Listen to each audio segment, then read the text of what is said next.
अध्याय 761 रानी की क्षमता। माँ, आपकी याददाश्त संबंधी समस्याएं हैं। चिंता न करें, ये सामान्य है। आखिरकार जब आपको पकड़ लिया गया तो आपने अपना सिर मारा था, है न? ये सच है। मेरे हरामी पिता ने गुस्से में आकर मुझे जमीन पर गिरा दिया, छोटी सी कुतिया। विक्टर हंसने से बच गया। लगता है आप अपने पिता से बहुत नाराज हैं। उन्होंने तटस्थ भाव से टिप्पणी की। नाराजगी? फनीर ने खर्राटा लिया। मैं उससे नफरत करता हूँ, उसका अस्तित्व ही मुझे विकर्षित करता है। वह पहले ही क्यों नहीं मर जाता? उसकी उपस्थिति ही रास्ते में आ जाती है। फनीर से बात करना विक्टर के लिए बहुत दिलचस्प था। इसका कारण ये था कि यह स्थिति नाइटिंगेल जैसी ही लग रही थी, लेकिन साथ ही भिन्न भी थी। यहाँ बच्चे सक्षम थे और अपने पिता से नफरत करते थे क्योंकि उनकी उपस्थिति हर चीज में हस्तक्षेप करती थी। नाइटिंगेल में व्लाद के बच्चे बिल्कुल बेकार थे। अब अपनी माँ के बारे में, उनके बारे में आपकी क्या राय है? मेरी माँ, वो ठीक है। मेरे पिता के प्रति उसके रवैये के अलावा वह उससे कहीं अधिक उपयोगी है। वास्तव में मुझे हमेशा आश्चर्य होता है कि वह अन्य सभी से ऊपर अल्फा क्यों नहीं थी। आखिरकार वह उसमें एक अच्छे अल्फा के सभी गुण हैं। ठीक है, मुझे लगता है कि वह पर्याप्त रूप से मजबूत नहीं है। दुर्भाग्यवश एक पिता के रूप में मेरे राक्षस के पास बहुत अधिक शक्ति है। अगर उसके बारे में एक अच्छी बात है तो वह ये है कि वह मजबूत है। मैं बस यहीं खड़ा होकर नहीं सुनूंगा। नींद। विक्टर ने ड्रेकोनियन भाषा में बात की। अचानक वोल्क जमीन पर गिर गया और शांत होकर धीरे धीरे खर्राटे लेने लगा। नाराज बूढ़े आदमी, क्या तुम नहीं देख सकते कि मैं तुम्हारा काम तेज कर रहा हूँ? बस कुछ देर सो लो। विक्टर ने खर्राटा लिया। आसपास के लोगों के पसीने छूट गए जब उन्होंने देखा कि विक्टर वोल्क के साथ कितनी आसानी से निपटता है और वह उनके राजा के साथ कैसा व्यवहार करता है। विक्टर का अपमान किया गया था, उसे सचमुच किसी भी चीज की परवाह नहीं थी। राजा, राक्षस राजा, तुम्हारी हिम्मत कैसे हुई? शांत हो जाओ, वो मरा नहीं है, बस सो रहा है। विक्टर ने आंखें मूंद ली। वोल्क के बेटास अपने राजा के पास पहुंचे और उन्हें एहसास हुआ कि वो वास्तव में बस सो रहे थे। ताशा ने वोल्क को फर्श पर सोते हुए देखा और राहत की सांस ली। एक पल के लिए उसे लगा कि अभी युद्ध शुरू हो गया है। जल्द ही उसकी विशेषताएं सामान्य हो गईं, लेकिन उसे अब भावुक होने का भी मन नहीं हुआ। ये स्पष्ट था कि विक्टर अपने बेटे को नियंत्रित कर रहा था और एक भावनाहीन उपकरण पर गुस्सा करना उचित नहीं था। ताशा विक्टर की ओर चली और उसके पास खड़ी हो गई। मैं कहाँ था? आप उसके संगठन के बारे में पूछ रहे थे। ओह, विक्टर ने उत्सुकता से ताशा की ओर देखा, लेकिन फिर उसने फैनिर की ओर देखा। मुझे अपने संगठन के बारे में बताओ और तुम अपनी माँ के प्रश्नों का उत्तर भी दे सकते हो। बेशक, मैं तुम्हें सब कुछ बताऊंगा। फैनिर काफी समझदार था। उससे पहले ताशा ने चारों ओर देखा और अपने बेटों की ओर घूरकर देखा। क्षेत्र को अलग कर दें। मैं नहीं चाहता कि कोई भी परिधि में प्रवेश करे। इसके साथ इस क्षेत्र की आवाज को अलग करें और किसी भी घुसपैठियों को रोकें। ताशा इतनी गुप्त थी कि उसने विक्टर को अपनी कलाकृतियों के बारे में अधिक जानकारी नहीं दी। हाँ, जल्द ही दोनों पुरुष और महिलाएं ताशा के आदेशों को पूरा करने के लिए तेजी से आगे बढ़े। उसने वोल्क के बीटास को देखा। और तुम बस उस आदमी को ले जाओ और उसे उसके कमरे में डाल दो। उसने विक्टर की ओर देखा। वह जल्द ही जाग जाएगा, है ना? विक्टर ने सिर हिलाया। फेनिर के आशीर्वाद के लिए धन्यवाद, वह केवल 30 मिनट के लिए सोएगा। ताशा को फिर से एक छोटा सा आंतरिक भय महसूस हुआ। केवल एक शब्द से उसने वोल्क को सुला दिया।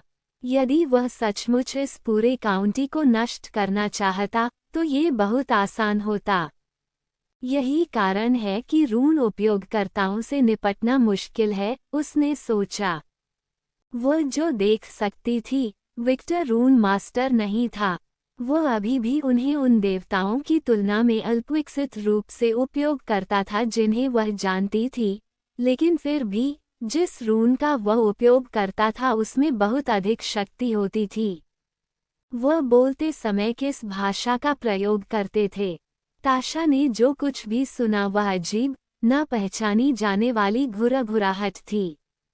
क्या तुमने मेरी बात नहीं सुनी? ताशा ने वोल्क के बेटास को घूर कर देखा। पब फ्यूचर द्वारा विज्ञापन। हाँ, वोल्क के बेटास राजा के पास पहुंचे और जल्द ही 2 लोगों ने उनका समर्थन किया। जब बीटास वोल्क को अपने साथ लेकर चला गया, तो विक्टर की आवाज फिर से सुनाई दी। मुझे लगता है कि बेहतर होगा कि मैं माया, एडम और एंडरसन को ले लूं। ... माया और एडम, मैं समझता हूँ, लेकिन एंडरसन क्यों? ताशा ने पूछा। विक्टर के होठों पर हल्की सी मुस्कान फैल गई। मेरे दोस्त को कम मत समझो। वह तुम्हारे जैसा चालाक हो सकता है, मेरे प्रिय। ताशा ने सवाल करना शुरू कर दिया कि क्या वह अपने बच्चों के विकास से पूरी तरह चूक गई है। क्या मैं राज्य की समस्याओं में इतना फंस गया था कि मैं अपने बच्चों को भी नहीं जानता? उसने सोचा।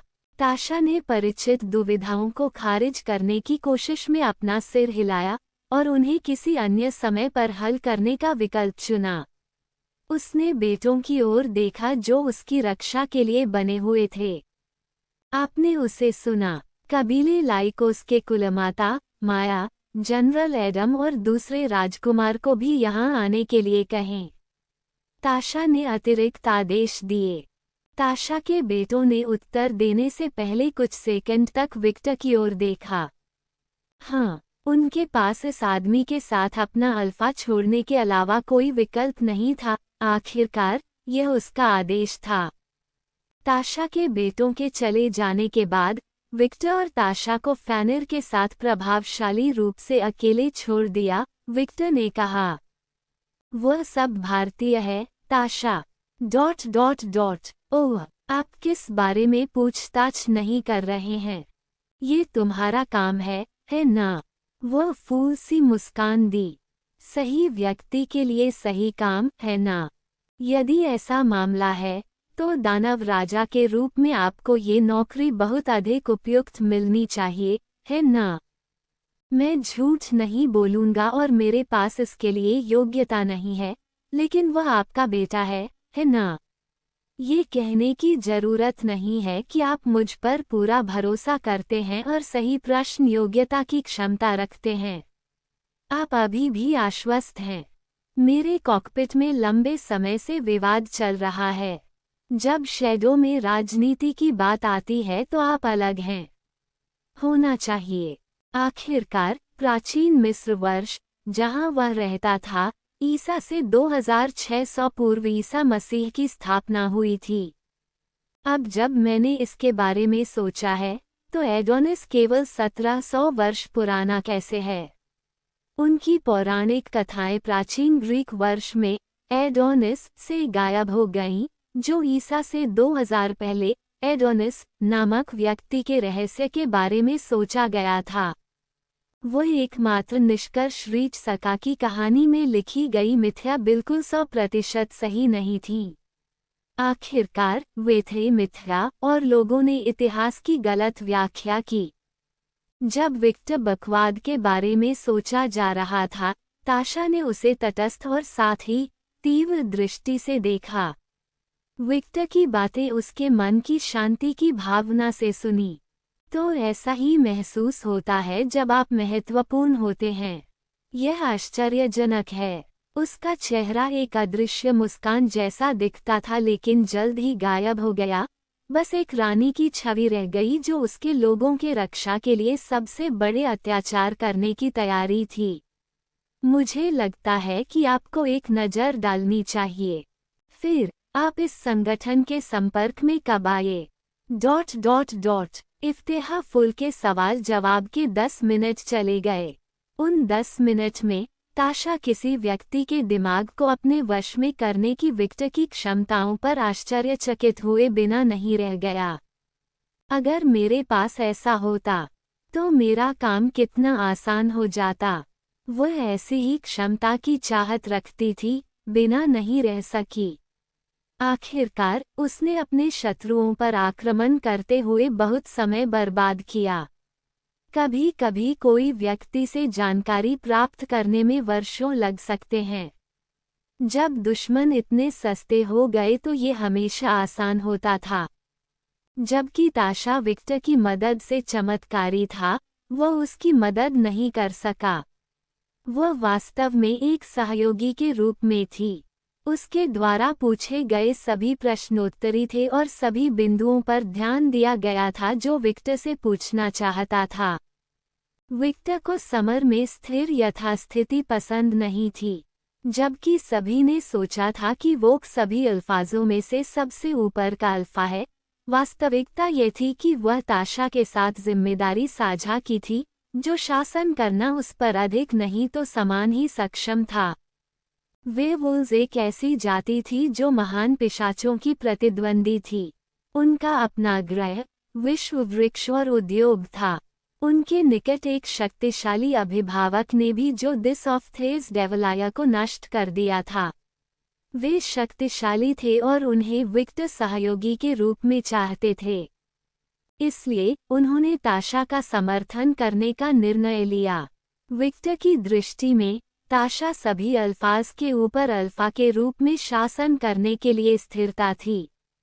और फिर भी विक्टर जो योजना बना रहा था उसकी वर्तमान ताशा काफी अच्छी थी, फिर भी वह सर्वश्रेष्ठ नहीं था। वह अभी भी अपनी पूरी क्षमता तक नहीं पहुंच पाया था। वह जिस स्थिति की आदी थी, उसकी क्षमताएं सीमित थीं। अतीत में जीन की तरह विक्टर भी इस देवी को खिलते हुए देखना चाहता था। वह देखना चाहता था कि वह क्या बनेगी। एक महिला तब और भी खूबसूरत हो जाती है जब वह कुछ ऐसा करती है जिसमें उसे आनंद आता है। ताशा जैसी देवी वोल्क के साथ कंधे से कंधा मिलाकर शासन करना चाहती थी। बिल्कुल नहीं। सभी देवी देवताओं की तरह वह लालची और व्यर्थ थी। वह और अधिक चाहती थी लेकिन खुद को सीमित कर लिया क्योंकि वह वोल्क से कमजोर थी। जबकि वोल्क को हजारों वेयरवुल्व्स का समर्थन प्राप्त था जिन्होंने उसे ताकत दी। फेनरा के आशीर्वाद के अलावा ताशा एक देवी थी जिसके पास एक ईश्वर की अवधारणा और एक उच्च स्तर के ईश्वर का आशीर्वाद था। वोल्क से आगे निकलने के लिए ताशा को क्या करने की जरूरत थी? उत्तर सरल था, उसे अपना दिव्यता स्तर बढ़ाने की जरूरत थी। केवल जब कोई भगवान वास्तव में उनकी अवधारणा को समझता है तो वे उस अवधारणा में प्रगति करेंगे। इस अध्याय की आरंभिक रिलीज N0V3LB1N साइट पर हुई।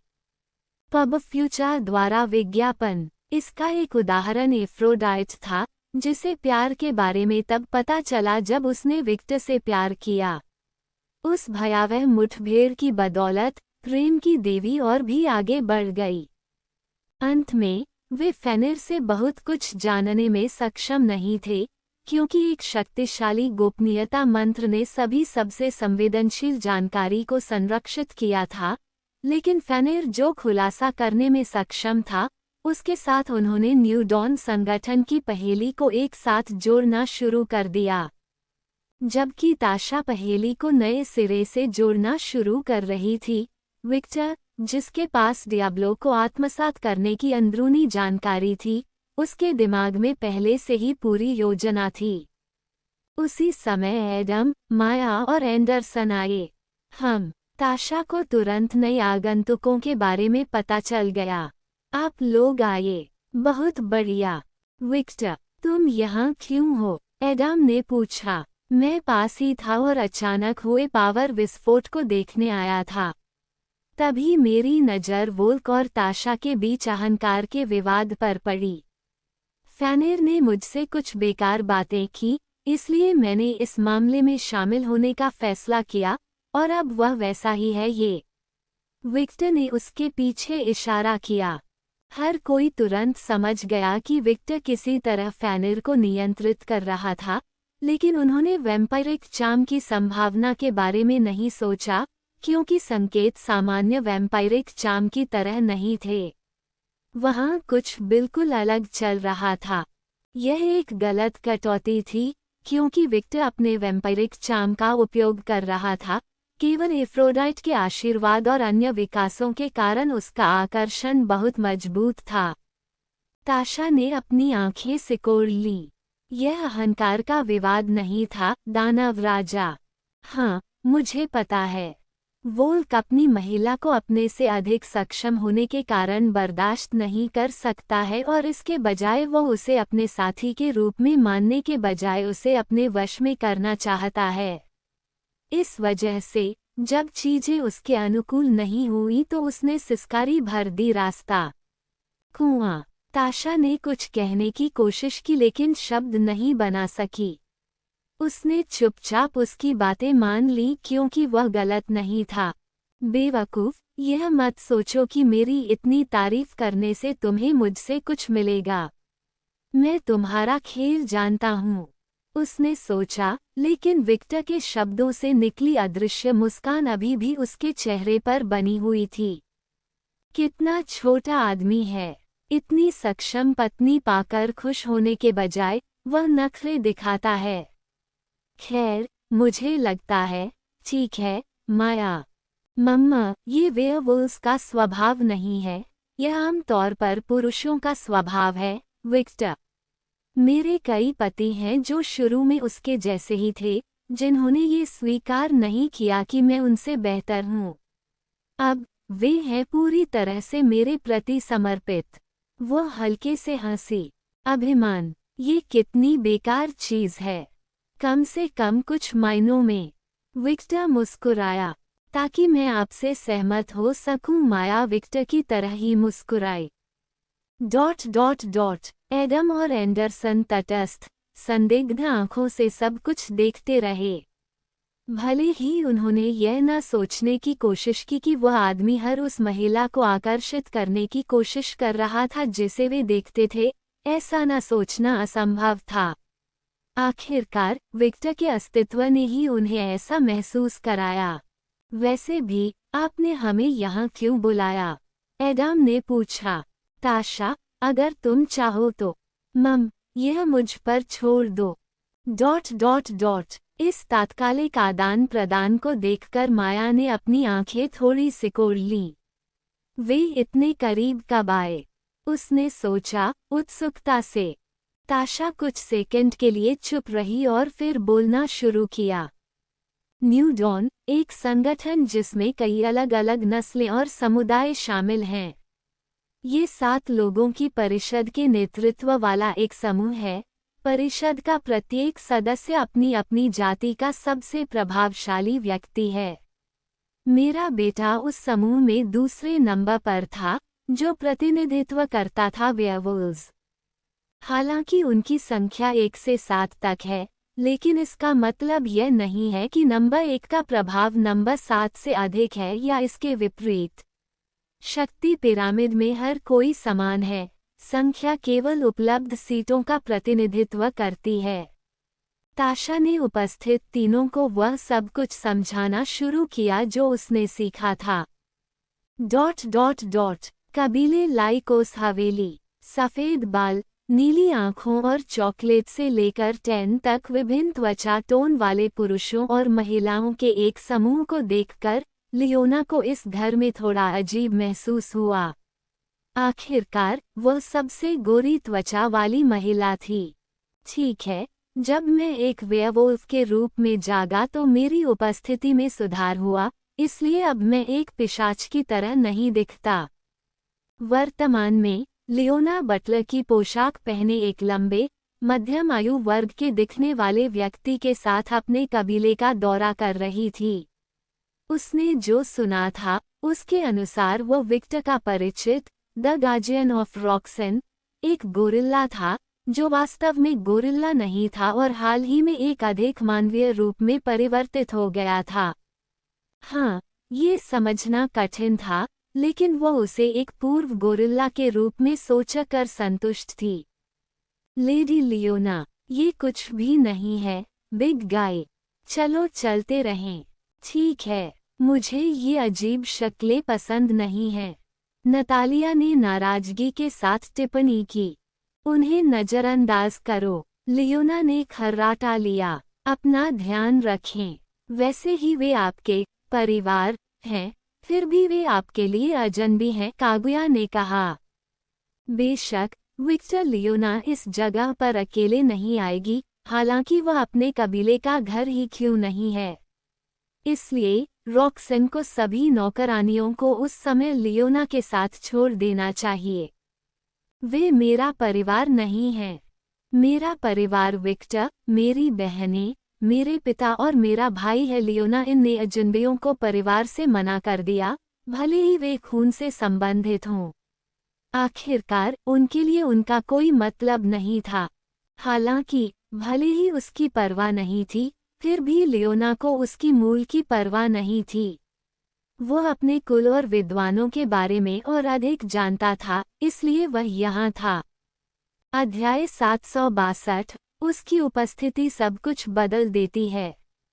ताशा को समझाने में कुछ और मिनट लगे, जबकि विक्टर को यह समझने में संघर्ष करना पड़ा कि न्यू डॉन क्या चाहता है। प्रारंभ में संगठन केवल व्यक्तियों का एक समूह था जो विक्टर की भारी उपस्थिति के कारण एक साथ आए थे। इस प्रारंभिक समूह में निकोलस हॉसमैन, एक पूर्व वैम्पायर काउंट, जनरल जेम्स, एक पूर्व इंक्विजिशन जनरल, और Fenrir, the first prince of the werewolves शामिल थे। जैसे ही संगठन अप्रत्यक्ष रूप से विक्टर के साथ संघर्ष में शामिल हो गया, वे तेजी से निराश हो गए और अतिरिक्त समर्थन की मांग की, जो उन्हें बाल और डियाब्लो की ओर ले गया। उन दो राक्षसों के आगमन से राक्षसी सेना के पीछे पूरा प्रभाव आ गया।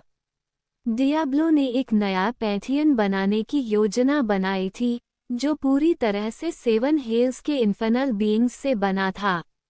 इस अस्थायी गठबंधन के लिए धन्यवाद। समूह ने अन्य राक्षसी संस्थाओं के साथ व्यापक संपर्क स्थापित किए। हालांकि पिछले युद्ध के दौरान द एंजल्स और विक्टर द्वारा इस गठबंधन को तोड़ दिया गया था, जिसके कारण संगठन को नए दानव राजा विक्टर अलुकार्ड से निपटने के प्रयास में अन्य संस्थाओं के साथ जुड़ना पड़ा। एक सेकंड रुकें, तो क्या इस समूह का निर्माण मेरी गलती नहीं है? विक्टर ने सोचा, इस तथ्य पर विचार करते हुए कि उसका मात्र समझ से परे अस्तित्व ही था जिसने इन प्राणियों को प्रत्यक्ष या अप्रत्यक्ष रूप से और भी अधिक समर्थन प्राप्त करने के लिए प्रेरित किया। न केवल इन प्राणियों को, बल्कि विक्टर ने अपनी शक्ति की तीव्र और भयावह वृद्धि से अप्रत्यक्ष रूप से कई देवताओं को भी भयभीत कर दिया था। देवताओं के लिए विक्टर एक उभरते हुए युवा सितारे की तरह था जो लोकप्रिय हो रहा था।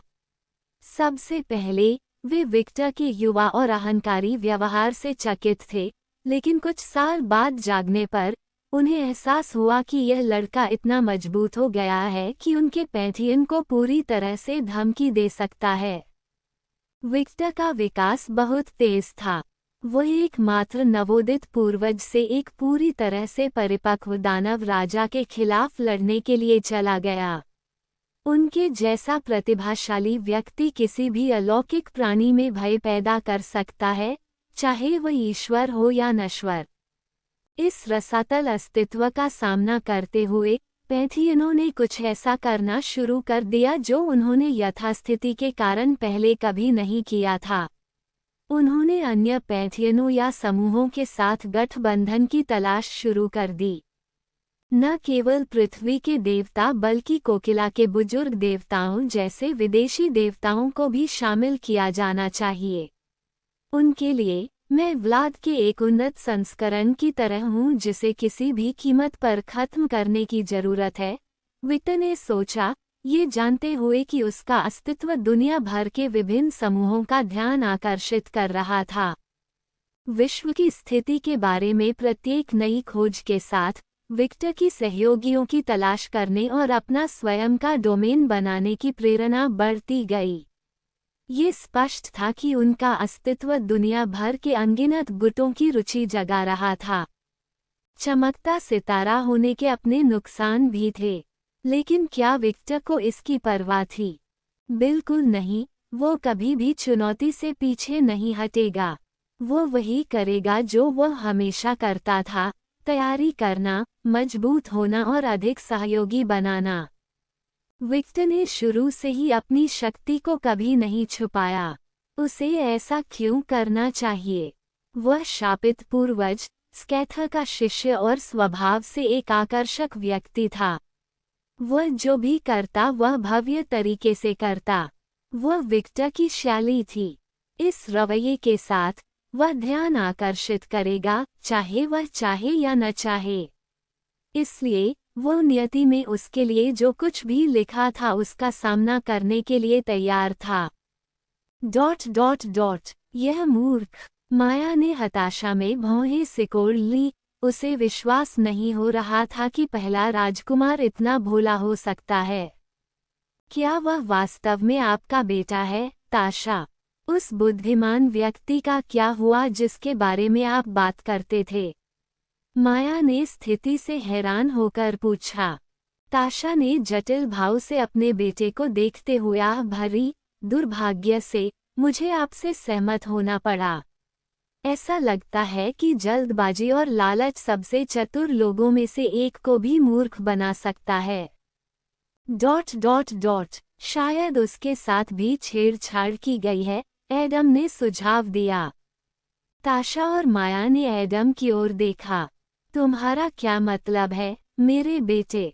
माया ने पूछा। जैसा कि रानी ने समझाया, वह एक शक्तिशाली गोपनीयता मंत्र के अधीन है जिसे अलुकार्ड भी नहीं तोड़ सकता है, एडम ने अपना तर्क समझाते हुए शुरू किया। यदि इस संगठन के भीतर ऐसा करने में सक्षम कोई शक्तिशाली संस्था है, तो यह मान लेना उतना ही प्रशंसनीय है कि फैनर के साथ छेड़छाड़ की गई है। द फर्स्ट प्रिंस को जानने के बाद मुझे यकीन है कि शुरुआत में वह इस समूह का उपयोग the king of the werewolves बनने के लिए करने की कोशिश कर रहा था, और एक बार जब वह अपना लक्ष्य हासिल कर लेगा तो वह इस समूह को छोड़ देगा। इस पैमाने का कोई संगठन किसी राष्ट्र के राजा जैसे संभावित शक्तिशाली उपकरण को इतनी आसानी से जाने की अनुमति कभी नहीं देगा। माया ने आगे कहा। एडम द्वारा चित्रित परिदृश्य को समझते हुए उसे एहसास हुआ कि अगर वह इस संगठन की प्रभारी होती तो उसने भी ऐसा ही किया होता। सही है, एडम ने सहमति व्यक्त की। एडम ताशा और वोल्क के सबसे बड़े बच्चों को अच्छी तरह से जानता था। उसने उन्हें बढ़ते हुए देखा था, उन्हें सिखाया था और उनके व्यक्तित्व को समझा था। हालांकि वह चतुर था, वह जानता था कि फैनर हमेशा वेयरवुल्व्स के प्रति वफादार रहा है और वह कभी भी स्वेच्छा से अपने लोगों को विदेशियों को नहीं सौंपेगा। यदि उसे उस बच्चे के बारे में बताना हो जिसे वह सबसे कम जानता है, तो वह सबसे छोटा बच्चा होगा जो अभी अभी पैदा हुआ था।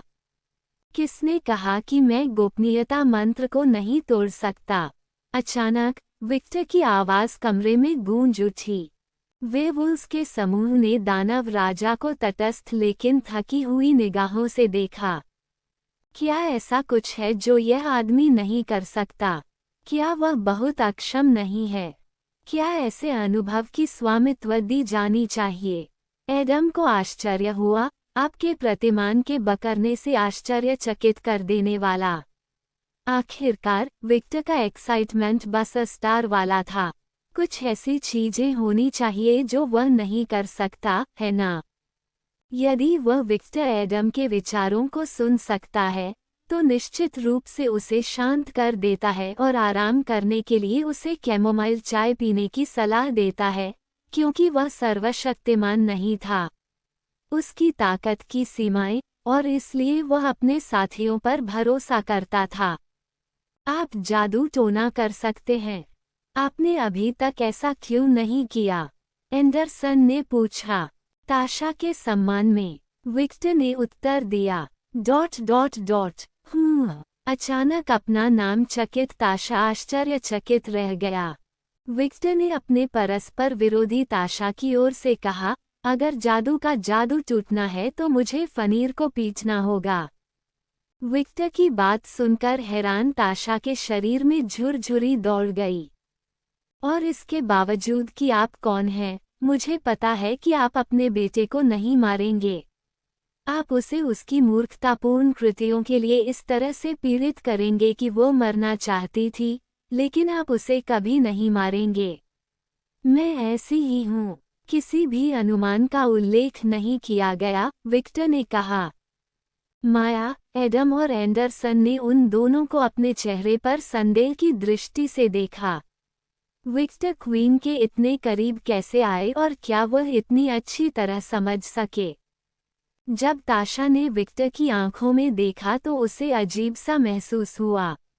ऐसा था मानो सारी प्राकृतिक बाधाएं जो उसने अपने पूरे जीवन में बना ली, वे बाधाएं जिनमें वो भी पार नहीं कर सका, उसकी सामने की अनुभूति ही नहीं थी।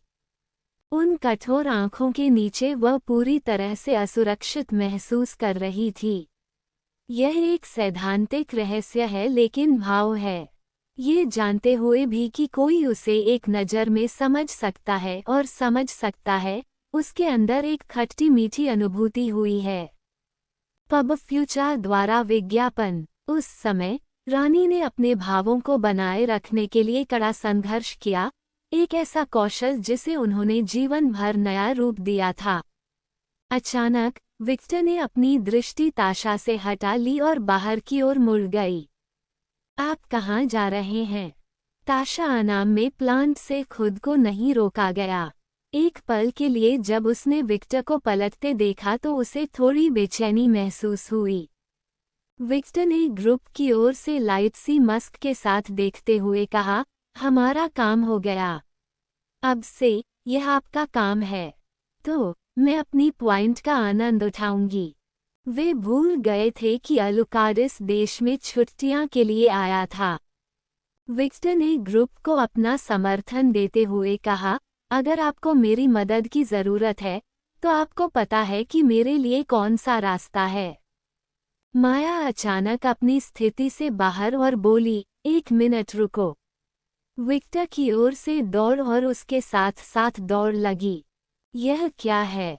उन्होंने प्रश्न किया। तुम्हारी छुट्टियां हैं, ठीक है। मुझे अपना मार्गदर्शक बनाओ।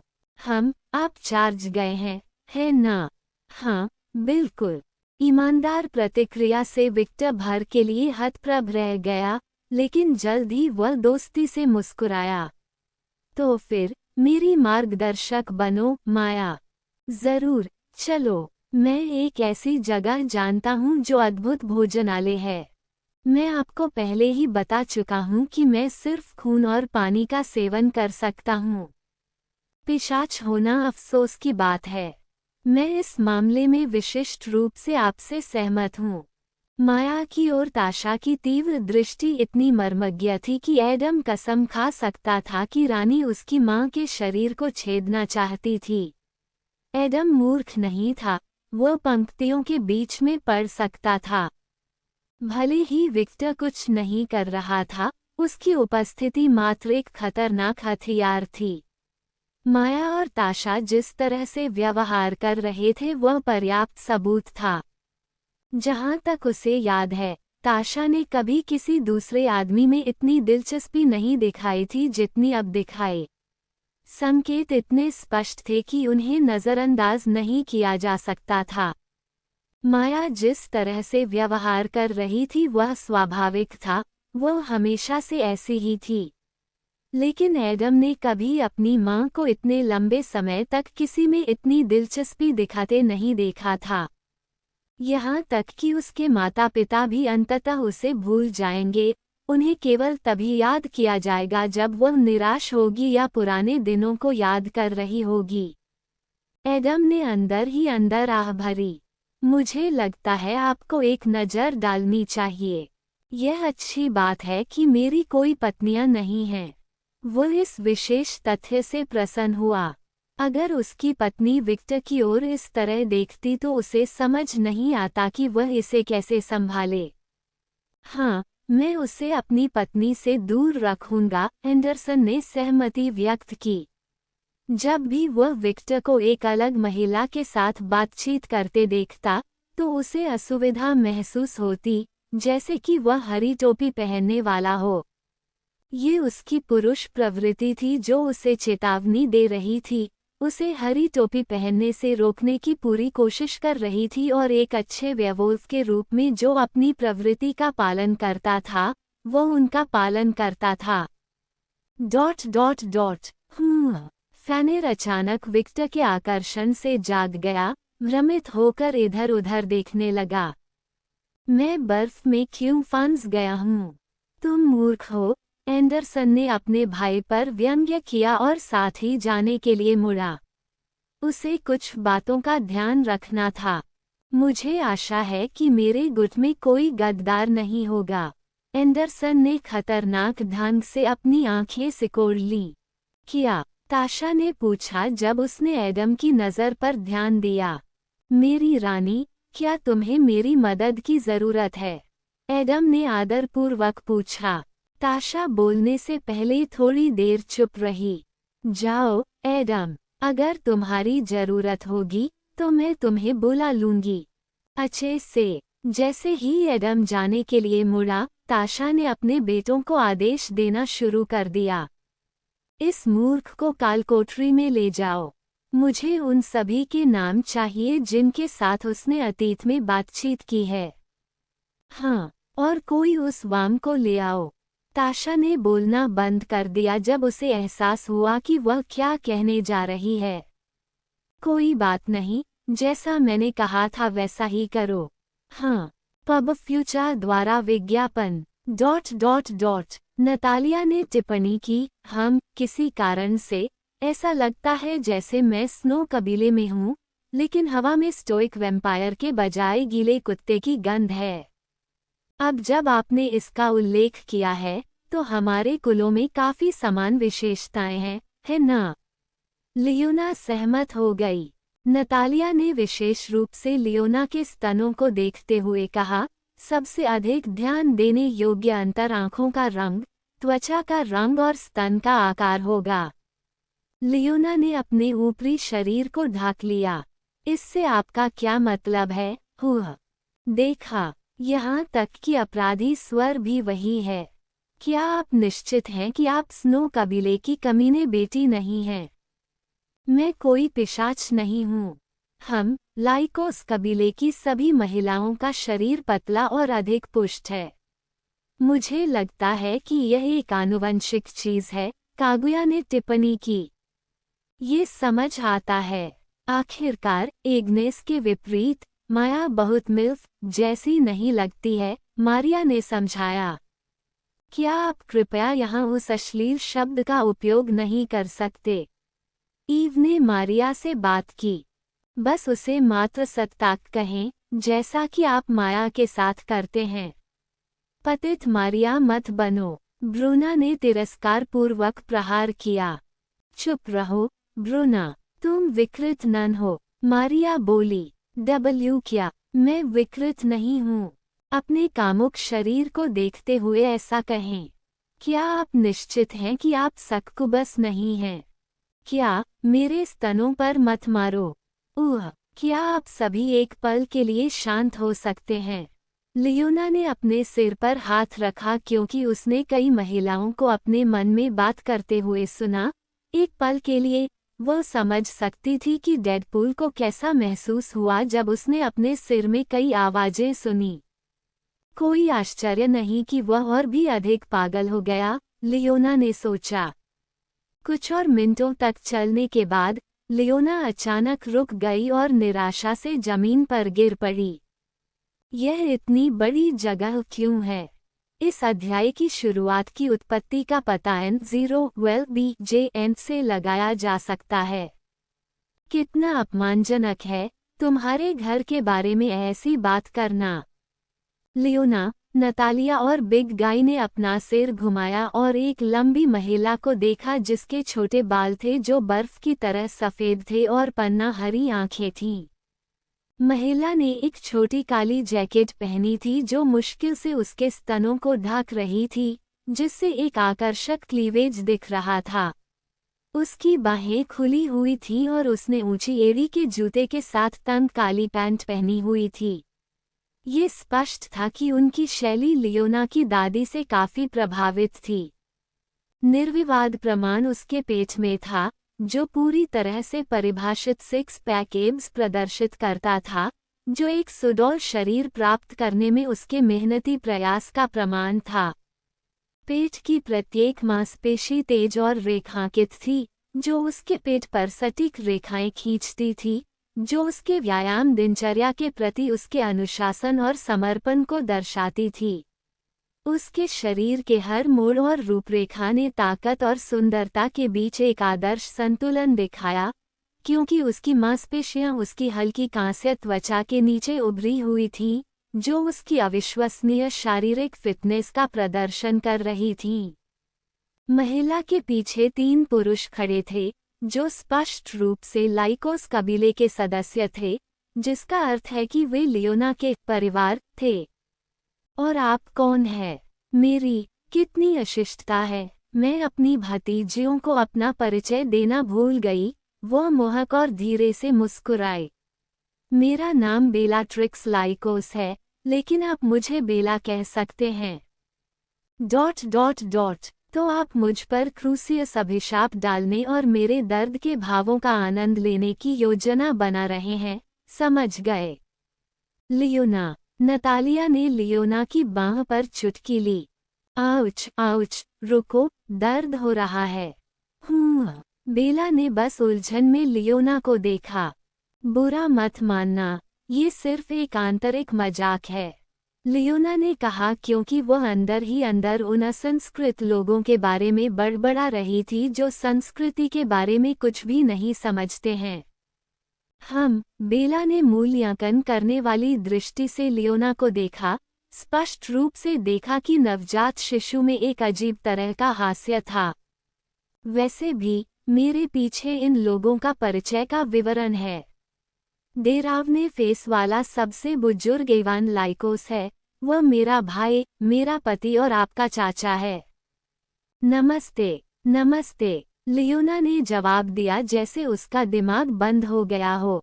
बच्चे के चेहरे वाला मार्सेलो है। वो मेरा भाई है, मेरा पति और चाचा भी है। नमस्ते। नमस्ते, लियोना ने स्वचालित रूप से सौसर का उत्तर दिया। सबसे छोटा रोड्रिगो है, जो केवल 165 सेमी वजन का है। वह मेरा भतीजा, मेरा पति और आपका चचेरा भाई है। मैं छोटा नहीं हूँ। तुम लोग लंबे शैतान हो। पासपोर्ट पता है कि एशिया में मैं सामान्य ही रहूंगा, है ना? रोड्रिगो ने याचिका दायर की। हाँ, हमने ऐसा कई बार सुना है, बोना, मार्सेलो ने अनसुना उत्तर दिया। ... लियोना ने क्लचर शॉक नामक घटना का अनुभव करते हुए ग्रुप को लंबे समय तक देखा। इससे कोई फर्क नहीं पड़ता कि उसने चारों तरफ देखा, हर किसी को बेला ने कहा कि वो पूरी तरह से सामान्य लग रहा था। क्या बक्सा है? अध्याय 763, उसकी उपस्थिति सब कुछ बदल देती है। 2.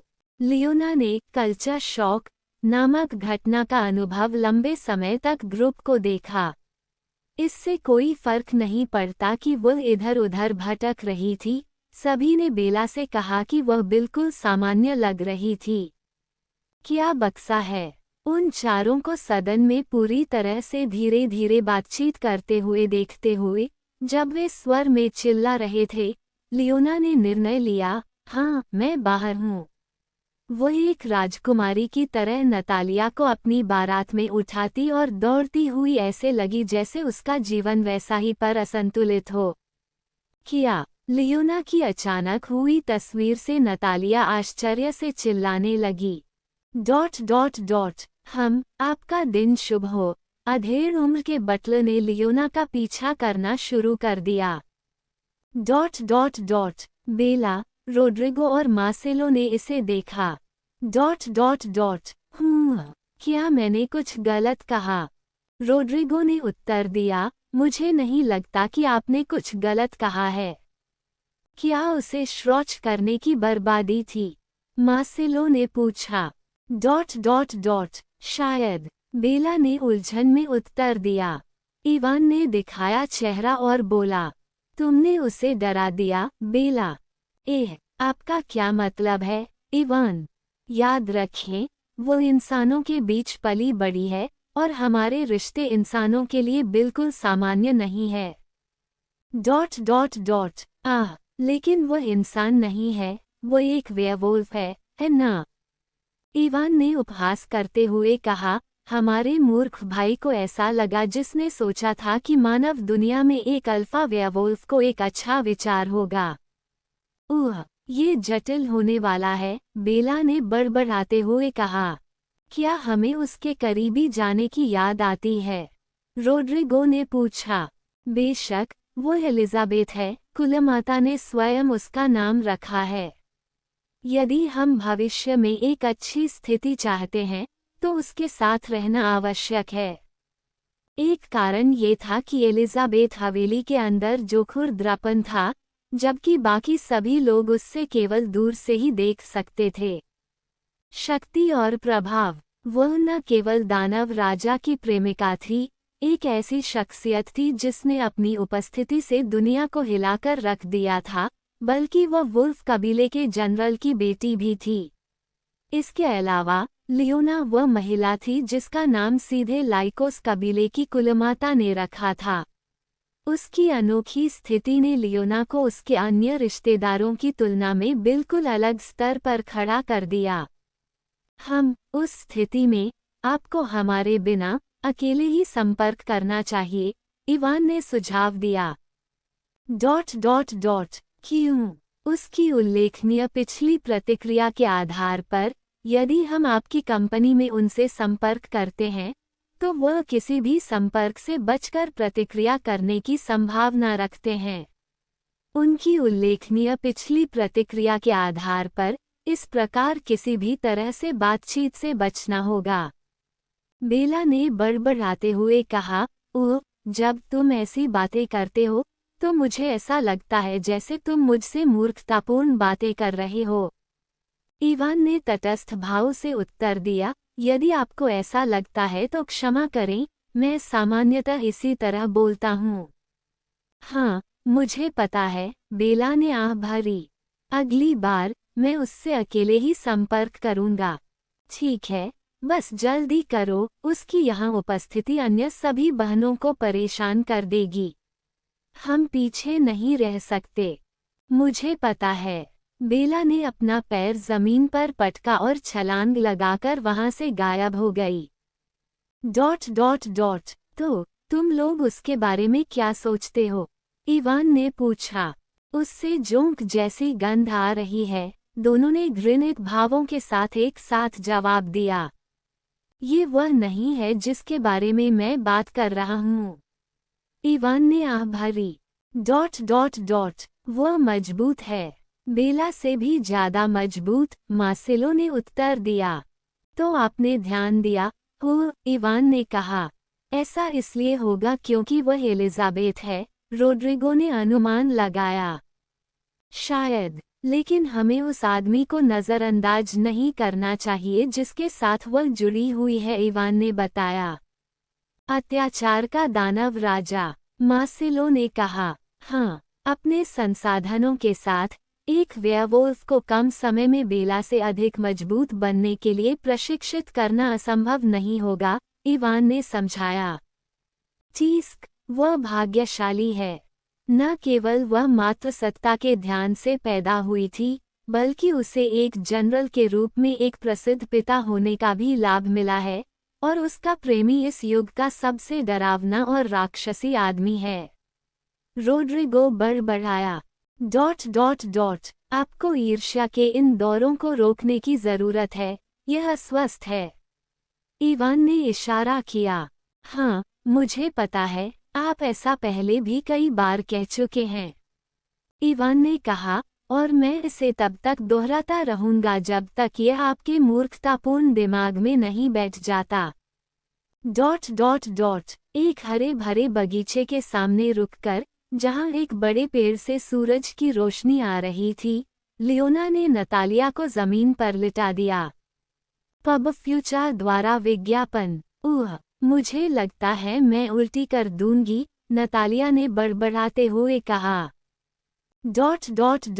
मैंने अभी क्या सुना? कुछ सेकंड बाद बिग गाय आया और दुश्मनों या अजीब उपस्थिति के लिए चारों ओर देखा।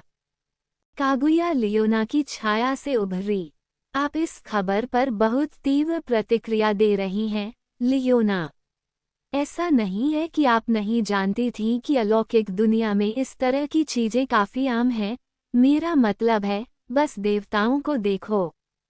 मुझे ये पता है, लेकिन मैंने इसे केवल किताबों में देखा है। मैंने इसे वास्तविक जीवन में कभी नहीं देखा है, और मैंने कभी नहीं सोचा था कि मेरा अपना कबीला ऐसा करेगा। इसलिए मैंने तुमसे कहा था कि पहले वेयरवुल्फ सोसाइटी के बारे में जाने, कागुया ने कहा। छाया से एक और आकृति उभरी, जिसने स्वयं को ईव के रूप में प्रकट किया। मेरा मतलब है, लियोना की दादी माया पर विचार करते हुए, हम ये निष्कर्ष निकाल सकते हैं कि ताकत ही एकमात्र ऐसी चीज है जो इस समाज में वास्तव में मायने रखती है। उस महिला के 3 पति होने के लिए, उसे एक अल्फा होना चाहिए जिसने 3 पुरुषों को अपने अधीन कर लिया, ईव ने निष्कर्ष निकाला। ईव की तरह, एक और उपस्थिति छाया से उभरी, जिसने खुद को रोबोटा के रूप में प्रकट किया। तुम्हें इसका एहसास नहीं हुआ, लियोना? किया। वे पुरुष जिनके साथ एक ही कबीले की 2 या 3 महिलाएं एक साथ चल रही हैं। लियोना की आंखें चौड़ी हो गईं। हाँ, जैसा आपने सोचा, वे एक दूसरे से संबंधित हैं। लियोना अवाक रह गई। इस स्थान पर, ताकत ही मायने रखती है। जब तक आपके पास ताकत है, आप जितने चाहें उतने साझेदार रख सकते हैं, भले ही वे एक ही कबीले से हों या नहीं। जंगल का कानून वेयरवुल्फ सोसाइटी को निर्देशित करता है। यही कारण है कि हमारे पति इस स्थान पर अपनी इच्छानुसार कार्य कर सकते हैं। आखिरकार, वो सबसे मजबूत हैं। लेकिन, ये कैसे काम करता है? क्या होता है जब एक महिला या पुरुष को दूसरे के अधीन होने के लिए मजबूर किया जाता है क्योंकि वे पर्याप्त मजबूत नहीं हैं? ये कागुया ही थी जिसने शांति से उत्तर दिया, मुझे यकीन नहीं है, लेकिन यह संभव है कि जिस परिदृश्य की आप कल्पना कर रहे हैं वो यहाँ काम नहीं करता है। और इसका कारण स्वयं माया है। मैं उसे अपने वंशजों को अनुमति देते हुए नहीं देख सकता उपद्रवियों की तरह व्यवहार करें। लियोना ने यह महसूस करते हुए सिर हिलाया कि कागुया सही था। वो ये कल्पना भी नहीं कर सकती थी कि उसकी दादी घर को अस्त व्यस्त होने देगी। इस स्थान पर किसी प्रकार का आदेश मौजूद होना चाहिए, एक ऐसा आदेश जिसे हम अभी भी नहीं जानते हैं। कोई आ रहा है, कागुया ने अचानक सभी नौकरानियों को अपनी छाया में ढक लिया और लियोना की छाया में घुस गई। शाखाओं के टूटने की आवाजें सुनाई दी, और जल्द ही वही महिला प्रकट हुई जिसका सामना लियोना ने किया था। अरे, भतीजी! बेला कुछ कहने ही वाली थी, लेकिन लियोना ने उसे टोक दिया। बस मुझे लियोना बुलाओ। फिर लियोना। वो लियोना के पास पहुंची, न तो बहुत दूर और न ही बहुत करीब रुककर। मुझे लगता है आपको एक नज़र डालनी चाहिए। तुम्हें डराने के लिए मुझे खेद है। मुझे ये ध्यान में रखना चाहिए था कि तुम इंसानों के बीच बड़े हुए हो। मैं डरी नहीं थी, लियोना ने गुस्से में कहा। मैं बस कुछ ताजी हवा में सांस लेना चाहती थी। बेला धीरे से मुस्कुराए और कुछ भी टिप्पणी नहीं की। आप कुछ ढूंढ रहे हैं, है ना? मैं आपकी मदद कर सकता हूँ। लियोना ने अपनी आंखें सिकोड़ ली। मुझमें इतनी दिलचस्पी क्यों है? मुझे विश्वास नहीं होता कि आप यहाँ सिर्फ एक नई भतीजी से बात करने आए थे। जवाब देने के बजाय बेला ने सिर्फ लियोना की ओर देखा, जैसे वह एक दुर्लभ प्राणी को देख रही हो। डॉट डॉट डॉट तुम्हें वास्तव में पता नहीं है कि तुम कितने मूल्यवान हो। तुम किस बारे में बात कर रहे हो? बेला ने बस ऐसी आवाज निकाली मानो कुछ सोच रही हो। अगर पहले मिलने पर द मैट्रियार्क ने उससे कुछ नहीं कहा, तो इसका कारण यह है कि वो कुछ योजना बना रही है। द मैट्रियार्क के रास्ते में आना बहुत बड़ी बात है। अगर द मैट्रियार्क ने कुछ भी उल्लेख नहीं किया है, तो इस पर चर्चा करने का मेरा स्थान नहीं है। लेकिन निश्चित रूप से आप स्वयं इस पर शोध कर सकते हैं। मेरा मानना है कि अपने कबीले के बारे में सीखने से आपको ये समझने में मदद मिलेगी कि आप कितने विशेष हैं। डॉट डॉट डॉट उसके साथ जाएं। मुझे नहीं लगता कि वह झूठ बोल रही है। हाँ, वो आपके करीब आना चाहती है, शायद आपका इस्तेमाल करने के लिए, लेकिन वह आपको नुकसान नहीं पहुंचाना चाहती। जितनी जल्दी आप अपनी स्थिति के बारे में जानेंगे, उतना बेहतर आप कार्य कर सकते हैं। दो आवाजें एक साथ बोलीं। एक आवाज में लियोना को आसानी से मेडुसा के रूप में पहचाना गया। बेशक, निर्णय अभी भी आपका है, मेडुसा ने निष्कर्ष निकाला और चुप हो गया। लियोना ने संक्षेप में सोचा और फिर कहा, मुझे उन लोगों को पसंद नहीं है जो मेरा इस्तेमाल करने की कोशिश करते हैं। उसकी आंखें नियन नीले रंग में चमक रही थीं। बेला आकर्षक ढंग से मुस्कुराए। फुफुफु मेरे प्रिय, तुम्हें पता नहीं है कि उन शब्दों को व्यक्त करने में सक्षम होने के लिए तुम कितने विशेषाधिकार प्राप्त हो। उसे उन शब्दों को इतनी मासूमियत से बोलते हुए सुनने का केवल एक ही मतलब हो सकता है। उसे जीवन भर संरक्षित किया गया है। कितनी ईर्ष्यालु है, बेला ने मन ही मन सोचा। लियोना वेयरवुल्फ सोसाइटी की क्रूर दुनिया में बड़ी नहीं हुई। वह मानव संसार में एक मजबूत अवरोध, वर्तमान युग के चौथे सबसे मजबूत वेयरवुल्फ के पीछे संरक्षित होकर बड़ी हुई। बेला को इस बात पर कोई संदेह नहीं था कि मैट्रियार्क स्वयं भी उस लड़की पर नजर रख रहा था जिसका नाम उसने एलिजाबेथ रखा था। पब फ्यूचर द्वारा विज्ञापन। बेला को अपनी रीढ़ में कपकपी महसूस हुई और उसने तुरंत अधेड़ उम्र के बटलर की ओर देखा। यह आदमी, वह मजबूत है, बहुत मजबूत है। क्या वह दानव राजा के सेवकों में से एक है? लेकिन उससे किसी पिशाच या दानव की गंध नहीं आती। वह प्रकृति से अधिक जुड़ा हुआ लगता है। यह महसूस करते हुए कि चीजें खतरनाक रास्ते की ओर बढ़ रही थीं, बेला ने आत्मसमर्पण में अपने हाथ उठाए। मैं तुम्हारे खिलाफ लड़ना नहीं चाहता, लियोना। मैं बस अपनी स्थिति का भविष्य सुरक्षित करने के लिए तुम्हारे करीब आना चाहता हूँ। डॉट डॉट डॉट अपने पद का भविष्य सुरक्षित करने से आपका क्या मतलब है? ईमानदारी से बोलें। ठीक है। वर्तमान में लाइकोस कबीले के भीतर दो गुट चुपचाप लड़ रहे हैं। एक का नेतृत्व मैं कर रहा हूँ और मेरा जेनियस भाई दूसरे का नेतृत्व कर रहा है। बेला का तिरस्कार तब स्पष्ट था जब उसने जेनियस कहा। आपकी मात्र उपस्थिति कबीले के भीतर संतुलन को बाधित कर सकती है। यही कारण है कि मुझे आपकी मदद करने में इतनी दिलचस्पी है। इस अध्याय का उद्घाटन अपलोड NOLB के माध्यम से हुआ। डॉट डॉट डॉट अधिक स्पष्ट रूप से बताएं, आप किसके लिए लड़ रहे हैं?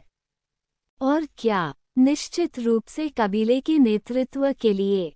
जल्द ही मातसत्ता लाइकोस कबीले के भीतर 1000 साल के नेतृत्व तक पहुंच जाएगी। वुल्फ किंग द्वारा लगाए गए कानूनों के अनुसार उसे सेवानिवृत्त होना होगा और अगली पीढ़ी के लिए रास्ता बनाना होगा। हालांकि माया बेहद मजबूत थी और शायद बहुत लंबे समय तक जीवित रहेगी, फिर भी जब वो 1000 साल के नेतृत्व तक पहुंच गई तो उसे कबीले का नेतृत्व सौंपना पड़ा। वो उनकी संस्कृति थी, वेयरवुल्व्स का कानून। ठहराव से बचने के लिए युवा और अधिक सक्षम वेयरवुल्व्स को कार्यभार संभालना होगा। वर्तमान में लाइकोस कबीले के भीतर 2 व्यक्ति थे जो कबीले का नेतृत्व कर सकते थे, और उनमें से एक इस समय लियोना के सामने खड़ा था। लियोना को एहसास हुआ कि अपने कबीले को विक्टर के साथ लाना जितना उसने सोचा था उससे कहीं अधिक कठिन होगा। हाँ, कुछ भी आसान क्यों नहीं हो सकता। एक जटिल स्थिति से निपटने की इच्छा न रखते हुए लियोना के विचार भटकने लगे। मुझे लगता है कि अगर विक्टर मेरी दादी को चोट दे तो ये बहुत आसान हो जाएगा, तब हमारे पास एक शक्तिशाली कबीला होगा और वेयरवुल्व्स पर प्रभाव होगा। लियोना का मानना था कि भले ही इन युवा नेताओं में से एक ने कबीले पर कब्जा कर लिया, लेकिन कबीले के भीतर माया का प्रभाव बहुत कम नहीं होगा। इसलिए इस समस्या का सबसे अच्छा उत्तर सबसे छोटा रास्ता अपनाना होगा। उद्धरण ... लेकिन मुझे संदेह है कि मेरी दादी विक्टर के लिए अपने पतियों को छोड़ देंगी। वह नताशिया नहीं है, एक पागल जुनूनी यैंडेरे, लेकिन वह ऐसी बन सकती है ना? लियोना ने अपना सिर अंदर ही अंदर आगे पीछे हिलाया। मुझे शॉर्टकट नहीं अपनाना चाहिए, अभी नहीं। सबसे पहले मैं अपने और अपने कबीले के बारे में सीखूंगा। अगर चीजें बहुत जटिल हो गईं, तो मैं आसान रास्ता अपनाऊंगी। मैं अपने पिता की मां को अपने पति को अर्पित कर दूंगी। मुझे अत्यधिक संदेह है कि वह उन बेकार बेटों के बदले में मेरे पति जैसे श्रेष्ठ पुरुष को अस्वीकार कर देगी जिन्हें वह पति कहती है। लियोना को अपने प्लेबॉय पति की प्रलोभन क्षमता पर 100% विश्वास था। आखिरकार वो एफ्रोडाइट का पुरुष संस्करण था। इस संसार में ऐसा कोई प्राणी नहीं था जिसे वह लुभा न सके। पति पत्नी इस बात से अनजान थे कि वे एक ही रास्ते पर चल रहे थे। एकमात्र स्पष्ट अंतर ये था कि विक्टर का उद्देश्य रानी को सभी के बीच एकमात्र अल्फा बनने की पूरी क्षमता तक पहुंचने में सहायता करना था, इस प्रकार एक व्यापार समझौते के साथ गठबंधन बनाना था। लियोना अपने हॉट हस्बैंड को अपने सबसे शक्तिशाली हथियार के रूप में इस्तेमाल करते हुए अपने कबीले को विक्टर के प्रभाव में लाने की कोशिश कर रही थी। तुम्हें शुरू से ही यह कहना चाहिए था, बेला। मुझे बताओ कि मुझे हमारे कबीले का इतिहास कहाँ मिल सकता है। लियोना ने कहा, बेशक, मेरे पीछे आओ... इस बीच विक्टर के साथ अच्छू चारों ओर हवा का झोंका आया, जिससे कई वेयरवुल्व्स उड़ गए। कितनी तेज और अजीब छींक है, माया ने हंसते हुए टिप्पणी की। विक्टर ने अपनी नाक रगड़ी। क्या कोई मेरे बारे में बात कर रहा है? यह शायद मेरी पत्नियों में से एक है, मेरे दुश्मन है, या शायद कोई उबी हुई देवी है जो मेरी सुंदरता से मंत्रमुग्ध हो गई है। उसके लिए बहुत बुरा है, लेकिन मैं एक शादीशुदा आदमी हूँ। माया ने आंखें मूंद लीं। आत्ममुग्ध मत बनो। अगर यह सच है तो यह आत्ममुग्धता नहीं है। विक्टर धीरे से और उत्तेजक ढंग से मुस्कुराते हुए हड़बड़ा गया। बताओ, क्या मुझसे भी ज्यादा सुंदर कोई आदमी है? माया की स्वस्थ चॉकलेट टोन वाली त्वचा उसके गालों पर हल्की सी लाली बिखेर रही थी। मैं समझ गया। मैं आपकी बात समझ गया, अब मेरी तरफ चेहरा बनाना बंद करो। अच्छा है कि आप जानते हैं, विक्टर ने उत्तर दिया। नार्सिसिस्टिक कमीने, शैतानी रूप से सुंदर। माया ने तेजी से अपशब्द कहना शुरू कर दिया, जो सबसे अनुभवी रैपर को शर्मिंदा करने के लिए पर्याप्त था। अचानक एक मनमोहक स्वर वाली एनीमे लड़की की आवाज सुनाई दी। टुटुरुन, टुटुरुन। विक्टर ने अपनी जेब में हाथ डाला और अपना सेल फोन निकाला। तारांकन। माया ने विक्टर पर भौहें चढ़ा दी। क्या चल रहा है? उसने पूछा। ये कुछ भी नहीं है, मुझसे इतनी प्यारी रिंगटोन की उम्मीद नहीं थी, उसने जवाब दिया। क्या हथियार भी एक चाहिए? विक्टर ने अपनी जेब से एक और सेल फोन आउट किया। ... मैं स्वीकार करूंगा। यहाँ मेरा नंबर और वो रिंगटोन जो आप अभी चाहते हैं बचे हुए हैं। अन्य रिंगटोन भी हैं, लेकिन आपको वे स्वयं प्रिय होंगे। मैम, धन्यवाद। आपका स्वागत है। जैसे ही माया ने अपने नए सेल फोन के साथ काम करना शुरू किया, विक्टर ने उस व्यक्ति की ओर देखा जिसने उसे संदेश भेजा था और देखा कि वह वायलेट था। उसने स्वयं संदेश भेजा। डार्लिंग, निक्स प्रकट हुई। वह हेरा को ले आई। हेरा ने ज़्यूस के सादे हुए गहनों को काट दिया। और अब हमें कुछ घास लेने के लिए ओलंपस के अंडरवर्ल्ड में जाना होगा क्योंकि देवी देवता अपनी योनि में आग से काम कर रहे हैं और चाहते हैं कि आप उन्हें छो दें। ये सब आपकी और एफ्रोडाइट की गलती है, बाद में मिलते हैं। क्या बक्सा है? विक्टर बस इतना ही कह सका। अध्याय 764, हर कोई जानता है। विक्टर, क्या हुआ? माया ने पूछा। ये कुछ भी नहीं है, विक्टर ने माया को तुरंत उत्तर दिया बिना उत्तर दिया। उन्होंने कहा, आइए रिलीज जारी है। ठीक है। माया ने सहमति से बात की, संदेह से अपनी सिकोड़ ली लेकिन बहुत ज्यादा इधर उधर न झांकने का फैसला किया। इस अध्याय का उद्घाटन अपलोड NOLB के माध्यम से हुआ। जैसे ही विक्टर ने माया के साथ सैर शुरू की, उसने वायलेट के शब्दों पर विचार किया। ठीक है, निक्स प्रकट हुआ, शायद एफ्रोडाइट या हेस्टिया से बात करना चाहता था। उन दोनों को पता चला, देवी देवताओं ने वायलेट को जो कुछ हुआ उसके बारे में बताया होगा और शायद उसे भी आने के लिए मना लिया होगा। विक्टर ने पहेली वायलेट के संदेश को शामिल करना शुरू किया। एक पहेली जिसे वह आसानी से हल कर सकता था, प्रत्येक लड़की के बारे में उसके गहन ज्ञान को देखते हुए, मानो वे अपने हाथ की हथेली हिलाते थे। निक्स ने सभी लड़कियों से मुलाकात और हेरा को कुछ बातचीत या चर्चा करने के लिए लाया। उस बातचीत में हेरा ने हेस्टिया को शरण से वंचित कर दिया क्योंकि माउंट ओलंपस की स्थिति के कारण वह अब वंचित है।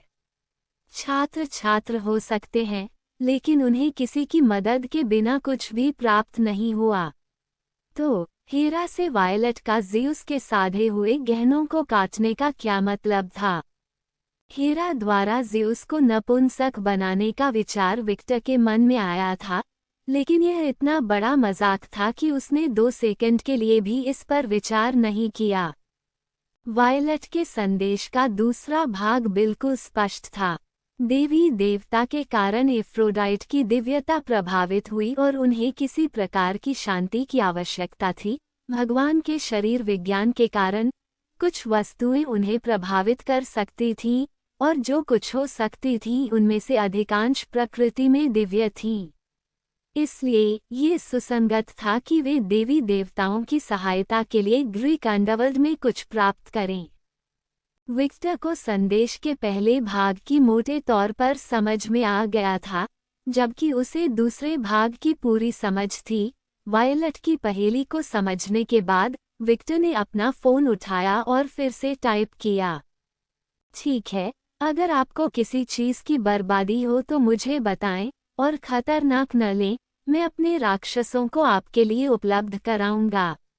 जैसे ही उसने संदेश भेजा, वायलेट ने कुछ सेकंड बाद उत्तर दिया। ये ठीक है, आपको ऐसा करने की बर्बादी नहीं है।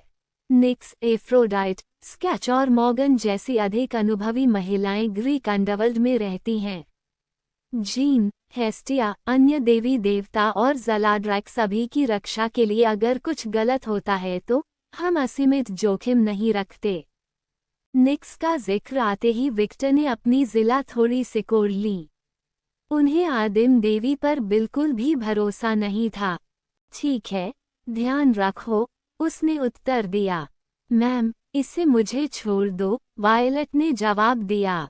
जब विक्टर ने आत्मविश्वास से अपनी छाती पीटते एक सफ़ेद भालू की इमोजी देखी तो वह थोड़ा मुस्कुराया। ये देखकर कि वायलट ऑफलाइन था, विक्टर की आंखें सिकुड़ गईं और ड्रेकोनिक पावर उसके शरीर में उमड़ पड़ी। ठीक उसी क्षण उसने मौन और छिपाव का जादू चलाया, जैसा उसने अतीत में अन्ना के साथ किया था, ताकि उसके और माया के अलावा कोई भी न देख सके कि क्या हो रहा था। माया थोड़ा कांप उठी क्योंकि उसकी अंतरात्मा ने बेतहाशा हरकत करना शुरू कर दिया और उसने तुरंत पीछे मुड़कर देखा। उसकी नज़रें विक्टर की स्थिति पर टिकी थीं। उसकी गर्दन और उसकी आंखों के आसपास के क्षेत्र में भयावह बदलाव आया और तराजू की याद दिलाते हुए गहरे बैंगनी रंग का रंग प्राप्त कर लिया।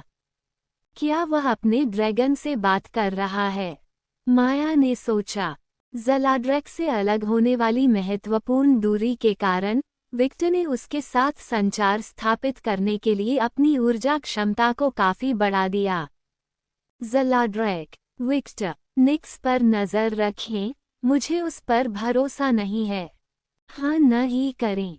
विक्टर ने आंतरिक रूप से सिर हिलाया, ये देखकर संतुष्ट हुआ कि ज़लाड्रैक ने अपनी राय साझा की। मुझे दिखाओ कि उस बैठक में वास्तव में क्या हुआ था। ज़लाड्रैक ने सहमति की घुराघुराहट छोड़ी और विक्टर ने तुरंत ज़लाड्रैक के दृष्टिकोण से निक्स के साथ लड़की की मुठभेड़ का अनुभव करना शुरू कर दिया। नाइट और ड्रैगन के बीच घनिष्ठ संबंध के लिए धन्यवाद। वे आवश्यकता पड़ने पर यादें साझा कर सकते थे, एक ऐसी तकनीक जो केवल तभी संभव थी जब उनका बंधन गहराई से स्थापित हो। पूरी बैठक देखने के बाद विक्टर हेरा के रवैये पर अवाक रह गया। निक्स ने उस महिला के साथ क्या किया? उसने खुद से सवाल किया। ज़लाड्रैक के माध्यम से यादें देखते हुए भी वह निक्स की शारीरिक भाषा के माध्यम से उसकी भावनात्मक स्थिति को आसानी से पढ़ सकता था। उसने इसे कैसे पूरा किया? सिर्फ इसलिए कि जब हेरा अपने हाथों में ज़्यूस के गहने लेकर आई, तो निक्स ने एक पल के लिए अपनी भावनाओं पर पूरी तरह से नियंत्रण खो दिया और विक्टर उसे एक खुली किताब की तरह पढ़ सकता था।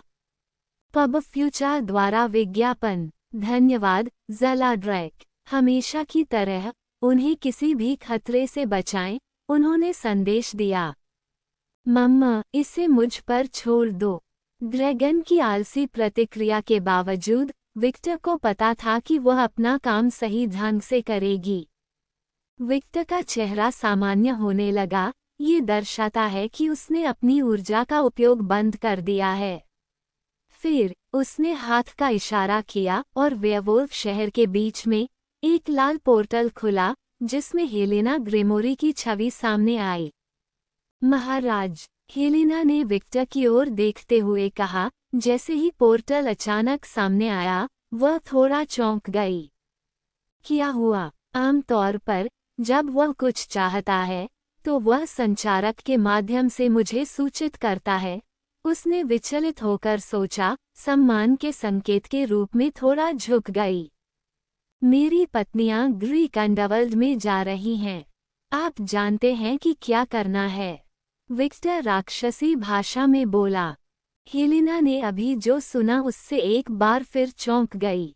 कुछ समय हो गया था जब विक्टर ने उससे बात करने के लिए राक्षसी भाषा का प्रयोग किया था। इसके कारण उसके मस्तिष्क ने सूचनाओं को अधिक तेजी से संसाधित करना शुरू कर दिया, जिससे उसे उस स्थिति को समझने में मदद मिली जिसमें राजा ने खुद को पाया था। आखिरकार उसके साथ राक्षसी भाषा में बात करने का केवल एक ही कारण था, कोई उसके पास था, कोई ऐसा व्यक्ति था जिसे वो उनकी बातचीत नहीं सुनना चाहता था। हेलेना ने गंभीर अभिव्यक्ति के साथ राक्षसी भाषा में उत्तर दिया, मैं डार्क डेमन्स की अपनी सेनाएं भेजूंगी। दूर से उनकी रक्षा करें। वे कमजोर नहीं हैं, लेकिन समूह में एक अज्ञात कारक है जिस पर मुझे भरोसा नहीं है। उस पर भी नजर रखें। देवी शायद राक्षसों की सेना को नोटिस करेगी, लेकिन वह जीत गई। हस्तक्षेप मत करो, उसे पता चल जाएगा कि वे मेरे शैतान हैं और कुछ नहीं करेगी। अगर मैं पूछूं, महामहिम किस देवी की बात कर रहे हैं? रात की आदिम देवी, निक्स। हेलेना ने जो कुछ भी सुना था उससे क्षण भर के लिए आश्चर्यचकित हो गई, लेकिन तुरंत प्राप्त जानकारी को आत्मसात कर लिया और उल्लिखित देवी के खिलाफ उपाय करना शुरू कर दिया। The key to the underworld और द मियास्मा बैटरी का उपयोग करने की अनुमति मान लिया। उनका बुद्धिमानी से उपयोग करें और ग्रीक अंडरवर्ल्ड के लिए एक विस्तृत द्वार खोलने से बचें। अन्यथा शासक हमारी उपस्थिति को नोटिस कर सकता है। हम एक अज्ञात अंडरवर्ल्ड के क्षेत्र में प्रवेश करेंगे और यदि शासक हमें खोज लेता है तो एक आसन युद्ध छेड़ सकता है। विक्टर सूक्ष्मता से मुस्कुराया, बेशक इससे मुझे जरा भी परेशानी नहीं होती है। बस लड़कियों की सुरक्षा पर ध्यान केंद्रित करें। जहां तक संभावित युद्ध की बात है तो समय आने पर मुझे इसे संभालने दीजिए। जो हुक्म मेरे आका। अच्छा, अब मैं जाऊंगा। इससे पहले कि विक्टर पोर्टल बंद कर पाता, उसने हेलेना की आवाज सुनी। महाराज, मुझे लगता है आपको एक नज़र डालनी चाहिए। तुम नर्क में कब लौटोगे? तटस्थ अभिव्यक्ति बनाए रखने की कोशिश करने के बावजूद हेलेना की चिंता उसकी आंखों में स्पष्ट रूप से दिखाई दे रही थी, आशंका के स्पर्श के साथ। विक्टर धीरे से मुस्कुराया। जल्द ही, मेरे जनरल, हेलेना ने कहा। अब जब आपकी पत्नियां आपके पास वापस आ गई हैं तो हमारे बारे में मत भूलना। उसके बाद अचानक उसकी आंखें खुल गईं जब उसे एहसास हुआ कि उसने क्या कहा था। मुझे क्षमा करें, मैं। इससे पहले कि वह माफी मांग पाती, हेलेना ने विक्टर की आवाज सुनी, तटस्थ और सौम्य, एक साथ, उसे टोकते हुए। नरक मेरा है, हेलेना। ... और जो मेरा है उस पर मेरा बहुत अधिकार है। इसलिए मैं कभी किसी को नहीं छोड़ूंगा, खासकर मेरे जनरलों को जिन्होंने शुरू से ही मेरा समर्थन किया है और वे कमांडर जो मेरे साथ शामिल हुए। विक्टर ने दृढ़ संकल्प और भावनात्मक तीव्रता के स्पर्श के साथ घोषणा की। उनके शब्दों में उन लोगों के प्रति अटूट प्रतिबद्धता और उत्कट भक्ति की भावना थी जो शुरू से ही उनके साथ खड़े थे। इस तरह की तीव्र भक्ति के कारण हेलेना के गाल थोड़े लाल हो गए और उसकी आंखें तीव्र भावनाओं से चमक उठीं। विक्टर के शब्दों के जवाब में उसके चेहरे पर आश्चर्य, कृतज्ञता और मुग्धता का मिश्रण स्पष्ट रूप से झलक रहा था। उस अभिव्यक्ति से स्पष्ट रूप से पता चलता है कि उसके शब्दों का उस पर कितना भावनात्मक प्रभाव पड़ा था। धन्यवाद, महामहिम, हेलेना ने कृतज्ञता के साथ उत्तर दिया। काम पर वापस जाओ, हेलेना, विक्टर ने कहा। हाँ। जैसे ही पोर्टल बंद हुआ, हेलेना की अभिव्यक्ति बदल गई, उसके चेहरे पर एक व्यापक मुस्कान दिखाई दी। यूशा, वह शुद्ध खुशी, उत्साह और भक्ति के भयावह मिश्रण के साथ बोली। उसके शरीर से एक शक्तिशाली उछाल निकला, जिससे डेस्क पर रखे कागज इधर उधर उड़ने लगे, जबकि चादरें उसके चारों ओर पागलों की तरह नाच रही थीं। हेलेना उनके प्रति उदासीन रही, पूरी तरह से अपने आनंद में लीन थी। उसका ध्यान केवल अपनी अत्यधिक खुशी पर था। वह जो अराजकता पैदा कर रही थी उसे पूरी तरह से नजरअंदाज कर रही थी। हेलेना एक बैलेरीना की तरह घूमने लगी, उसकी सुंदर और तरल हरकतें एक परेशान करने वाली आभा प्रकट कर रही थीं। शिकारी मुस्कान ने उसके चेहरे को कभी नहीं छोड़ा, जिससे वह लगभग सम्मोहक दिखने लगी। उसकी आंखें जुनून और अधिकारिता से चमक रही थीं, जिससे स्पष्ट रूप से पता चल रहा था कि वह जिसे अपना मानती है, उसकी रक्षा करने और उस पर दावा करने के लिए कुछ भी करने को तैयार है। उसके चारों ओर की हवा तीव्र और अस्थिर ऊर्जा से भरी हुई महसूस हुई, जिससे एक ऐसा माहौल बना जिसने उसे मोहित कर लिया और उसे देखने वालों की रीढ़ में सिहरन पैदा कर दी। पब फ्यूचर द्वारा विज्ञापन। हे, उसने ये कहा। उसने ये कहा। ये मीठे शब्द। हेलेना उन्मत्त होकर हंसी, उसकी आंखें मुड़ी हुई और दुखदाई खुशी से चमक उठीं। प्रत्येक हंसी में परमानंद और जुनून का विचलित करने वाला मिश्रण था। ऐसा लगता था मानो विक्टर के शब्दों ने उसके भीतर गहरी परपीड़क खुशी पैदा कर दी हो, उसकी एकाग्रता को बढ़ा दिया हो और उसकी अस्वस्थ भक्ति को तीव्र कर दिया हो। उसकी हंसी कमरे में गूंज रही थी, जिससे माहौल भयावह और अशांत हो गया, जबकि उसका मन जुनूनी प्रेम की परेशान करने वाली गहराइयों में डूब गया। लेडी हेलेना अलाइन, जो अभी अभी कमरे में दाखिल हुई थी, ने अपनी गतिविधियों को बाधित करते हुए और तटस्थ भाव से हेलेना की ओर देखते हुए कहा, वह इसे फिर से कर रही है। अलाइन ने इस्तीफा देते हुए आह भरी, उसकी अभिव्यक्ति सामने आने वाले दृश्य से परिचित होने का संकेत दे रही थी।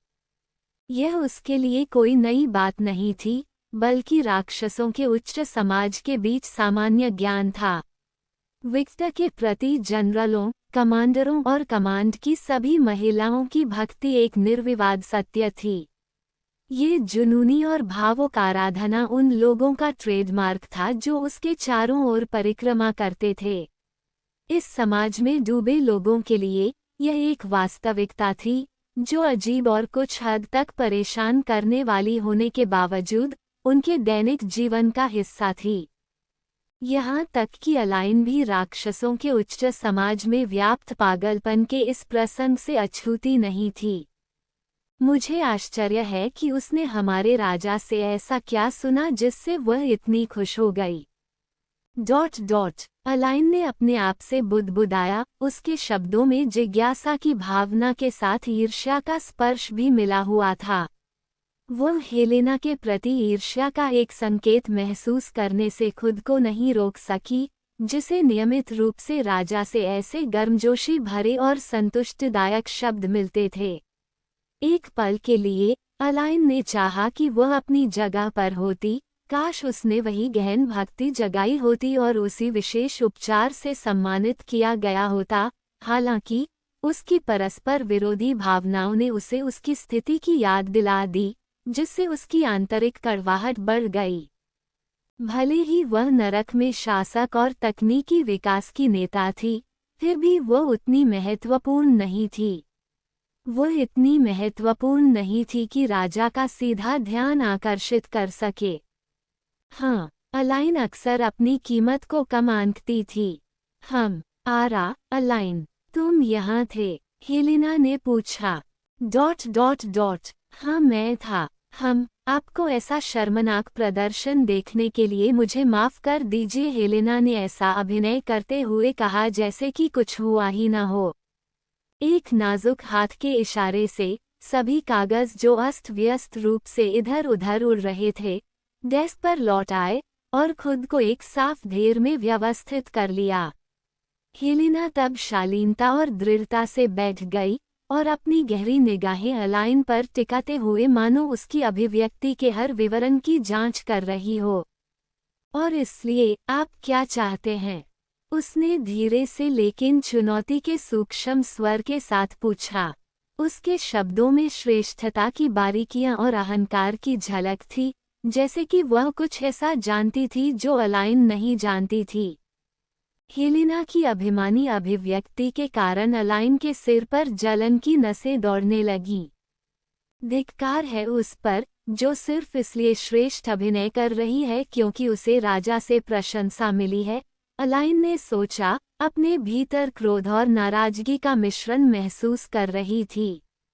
उसने अपनी प्रतिक्रिया को नियंत्रित करने के लिए संघर्ष किया, लेकिन आंतरिक रूप से हेलेना के रवैये का तिरस्कारपूर्वक उपहास किया। यह ऐसा था मानो दूसरी महिला पहचान के उस क्षण का आनंद लेते हुए इधर उधर घूम रही थी, और इससे अलाइन की बेचैनी और हताशा और बढ़ गई। भ्रष्टाचार परियोजना को पूरी तरह से समझ लिया गया है। अब हम समझ सकते हैं कि एस्मोस ने माइकल और गैब्रियल के एंजल के स्तर को इतनी आसानी से गिराने के लिए क्या किया। ओह, ये बहुत अच्छी खबर है। जैसा कि आपसे और आपकी टीम से उम्मीद थी, अलाइन, आप प्रतिभाशाली हैं। आप मेरी चापलूसी करते हैं। प्रतिभाशाली होना मेरे जैसे व्यक्ति के लिए बहुत बड़ा श्रेय है। आपको वास्तविक प्रतिभा के लिए ऐसी प्रशंसा बचाकर रखनी चाहिए, अलाइन ने संक्षेप में उत्तर दिया। उस पल में हेलेना ने सोचा कि उसे राजा से अपने शासक के साथ अधिक समय बिताने के लिए कहना चाहिए। अलाइन में कभी कभी प्रकट होने वाली छोटी सी हीन भावना के बारे में हर कोई जानता था। नए नरक के लिए इतनी प्रतिभाशाली और महत्वपूर्ण महिला होने के बावजूद वह कभी कभी यह भूल जाती थी क्योंकि राजा द्वारा उसकी प्रशंसा नहीं की जाती थी। मैं आपकी खोज के बारे में राजा को सूचित करूंगा। मुझे विश्वास है कि वह बहुत खुश होंगे कि वह आपसे मिलने के लिए व्यक्तिगत रूप से नर्क आएंगे। अलाइन की खातिर कुछ सेकंड के उत्साह से चमक उठी। क्या हथियार लगता है कि वह सिर्फ मेरे लिए आया है? बेशक, आखिरकार मेरे शब्दों में। हेलेना ने अपनी जेब से एक गोला चमकाने लगा। जल्द ही अलाइन के सामने एक फ्लोटिंग स्क्रीन दिखाई दी जिसमें विक्टर का चेहरा दिख रहा था। नरक मेरा है, हेलेना, और जो मेरा है उस पर मेरा बहुत अधिकार है। इसलिए मैं किसी को नहीं छोड़ूंगा, विशेष रूप से मेरे जनरलों को मैंने कभी समर्थन देना शुरू किया है और कमांडर जो मेरे साथ शामिल हुए हैं। अलाइन के उदास चेहरे पर भावनाएं चमक उठी और उसने मांग की, मुझे उसकी एक प्रति दो। माफ करें, यह मेरी निजी रिकॉर्डिंग है, हेलेना मुस्कुराई। टास्क, अलाइन ने झुंझलाहट में अपनी जीभ चटकाई। आपको एक प्रति के लिए कितना चाहिए? ये बिक्री के लिए नहीं है। चलो, हेलेना, तुम्हारी सारी अच्छी चीजें आपके पास नहीं रह सकती। हाँ, मैं आ सकता हूँ। एक जनरल के रूप में यह मेरा पद है। क्षुद्र, हाँ मैं हूँ। राक्षस, हाँ मैं हूँ। जब अलाइन को पता चला कि हेलेना ने रिकॉर्डिंग नहीं छोड़ी तो वो चली गई और भारी कदमों से कमरे से बाहर चली गई। कुछ देर बाद ही दरवाजा बंद होने की आवाज सुनी गई। हाँ, हेलेना ने संतोष को चौंका दिया।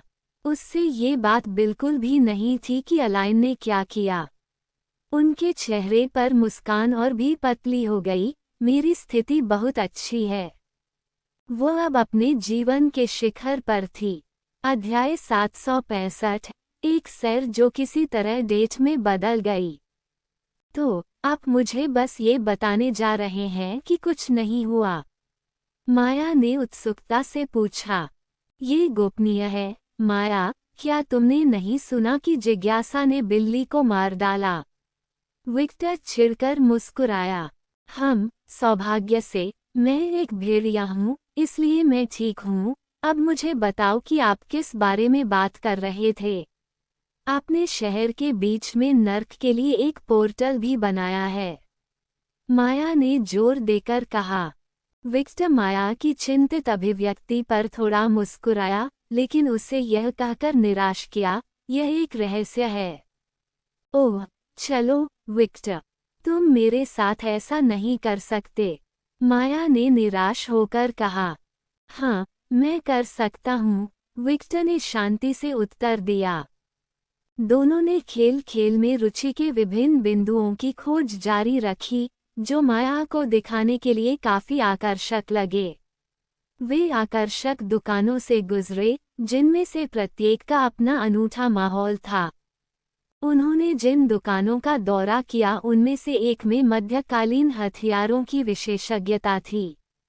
प्रवेश करने पर विक्टर तुरंत चमड़े और स्टील की विशिष्ट गंध से घिर गया। दीवारें अलंकृत ढालों और शानदार ढंग से गढ़ी गई तलवारों से सजी हुई थीं, जिनमें से प्रत्येक पिछले समय की अपनी कहानी कह रही थी।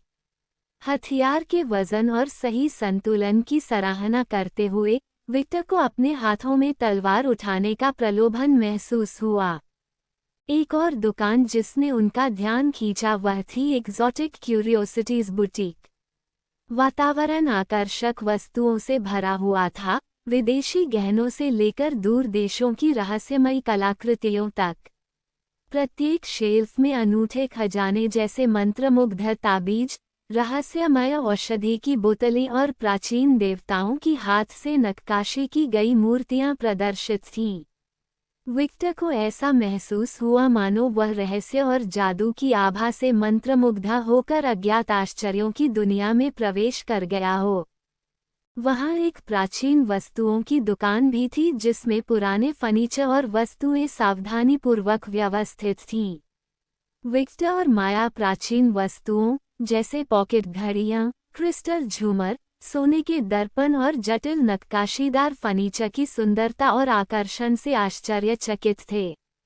प्रत्येक आइटम में एक अनूठी कहानी, अतीत की एक फुसफुसाहट उन्हें उन जीवन और घटनाओं की कल्पना करने के लिए आमंत्रित करती हुई प्रतीत होती थी, जिन्हें उन्होंने देखा था।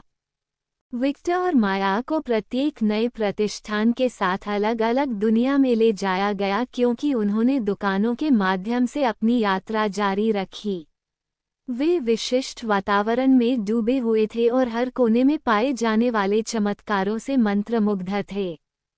माया के लिए सब कुछ उदासीन लग रहा था, लेकिन विक्टर के लिए सब कुछ नया लग रहा था। आखिरकार उसने ये चीजें केवल दूसरों की स्मृतियों के माध्यम से ही देखी थीं, उन्होंने उन्हें व्यक्तिगत रूप से कभी अनुभव नहीं किया था। माया ने देखा कि आसपास किसी ने ध्यान नहीं दिया। जब उनकी बातचीत शुरू हुई तो वेयरवुल्व्स को अपनी अनुभूति का एहसास हुआ। ऐसा लगता था मानो वे वहां थे, फिर भी एक साथ नहीं। ऐसा ही पहली बार तब हुआ था जब विक्टर ने शहर के मध्य भाग में न्यूयॉर्क के लिए एक पोर्टल खोला था। ऐसा अनोखा होता है कि किसी को भी खतरे का एहसास नहीं होता।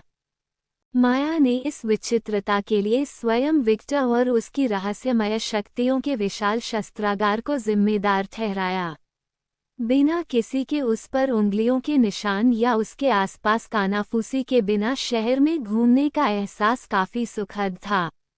उसने कभी नहीं सोचा था कि वह खोई हुई देवी की इस आलोचक है, क्योंकि वह एक बहुत प्रसिद्ध व्यक्ति है, जिसके कारण वह लंबे समय से खोई हुई थी।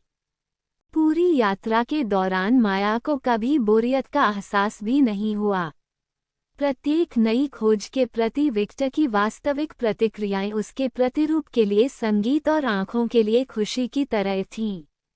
आपके अंदर से साथी वाली भावनाओं को करीब से देखने पर माया के लिए एक व्यक्तिगत खुशी बन गई, जो नए उत्साह का स्रोत बन गई। उसे वह एक दुकान से दूसरी दुकान तक खींचती थी, हर उस जगह पर उसके साथ साझा करने के लिए उत्सुक थी जो उसे दिलचस्प लगती थी। जब वह अपनी प्रतिक्रिया का इंतजार कर रही थी तो उसकी व्यक्तिगत प्रत्याशा से चमक उठी, जैसे कि उसकी खुशी सीधे उसकी अपनी संतुष्टि से मेल खाता हो। माया अनोखी और विशेष यादें बनाने के लिए दृढ़ थी, और प्रत्येक नई खोज उनके संबंधों को मजबूत करने और उनके आसपास की दुनिया के आकर्षण डॉक्यूमेंट्स के प्रति अपने जुनून को साझा करने का एक अवसर बन गई। जैसे वे गलियारों से चर्च और दुकानों की प्रशंसा की, माया ने विक्टर के चेहरे पर आश्चर्य, विस्मय और आकर्षण की हर अभिव्यक्ति की। उसके चेहरे पर चमकने वाली हर असली मुस्कान के साथ उसे एक आंतरिक खुशी का एहसास होता था जो छलकती थी। ऐसा था मानो ने अपनी जीवात्मा का पोषण किया हो।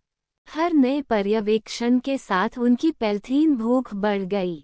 माया को विक्टर के साथ एक विशेष तरीके से नाइट लाइफ महसूस हुआ, जैसे कि इन छात्रावासों के माध्यम से यात्रा करने से कोई विशेष जिज्ञासाएं सामने नहीं आईं।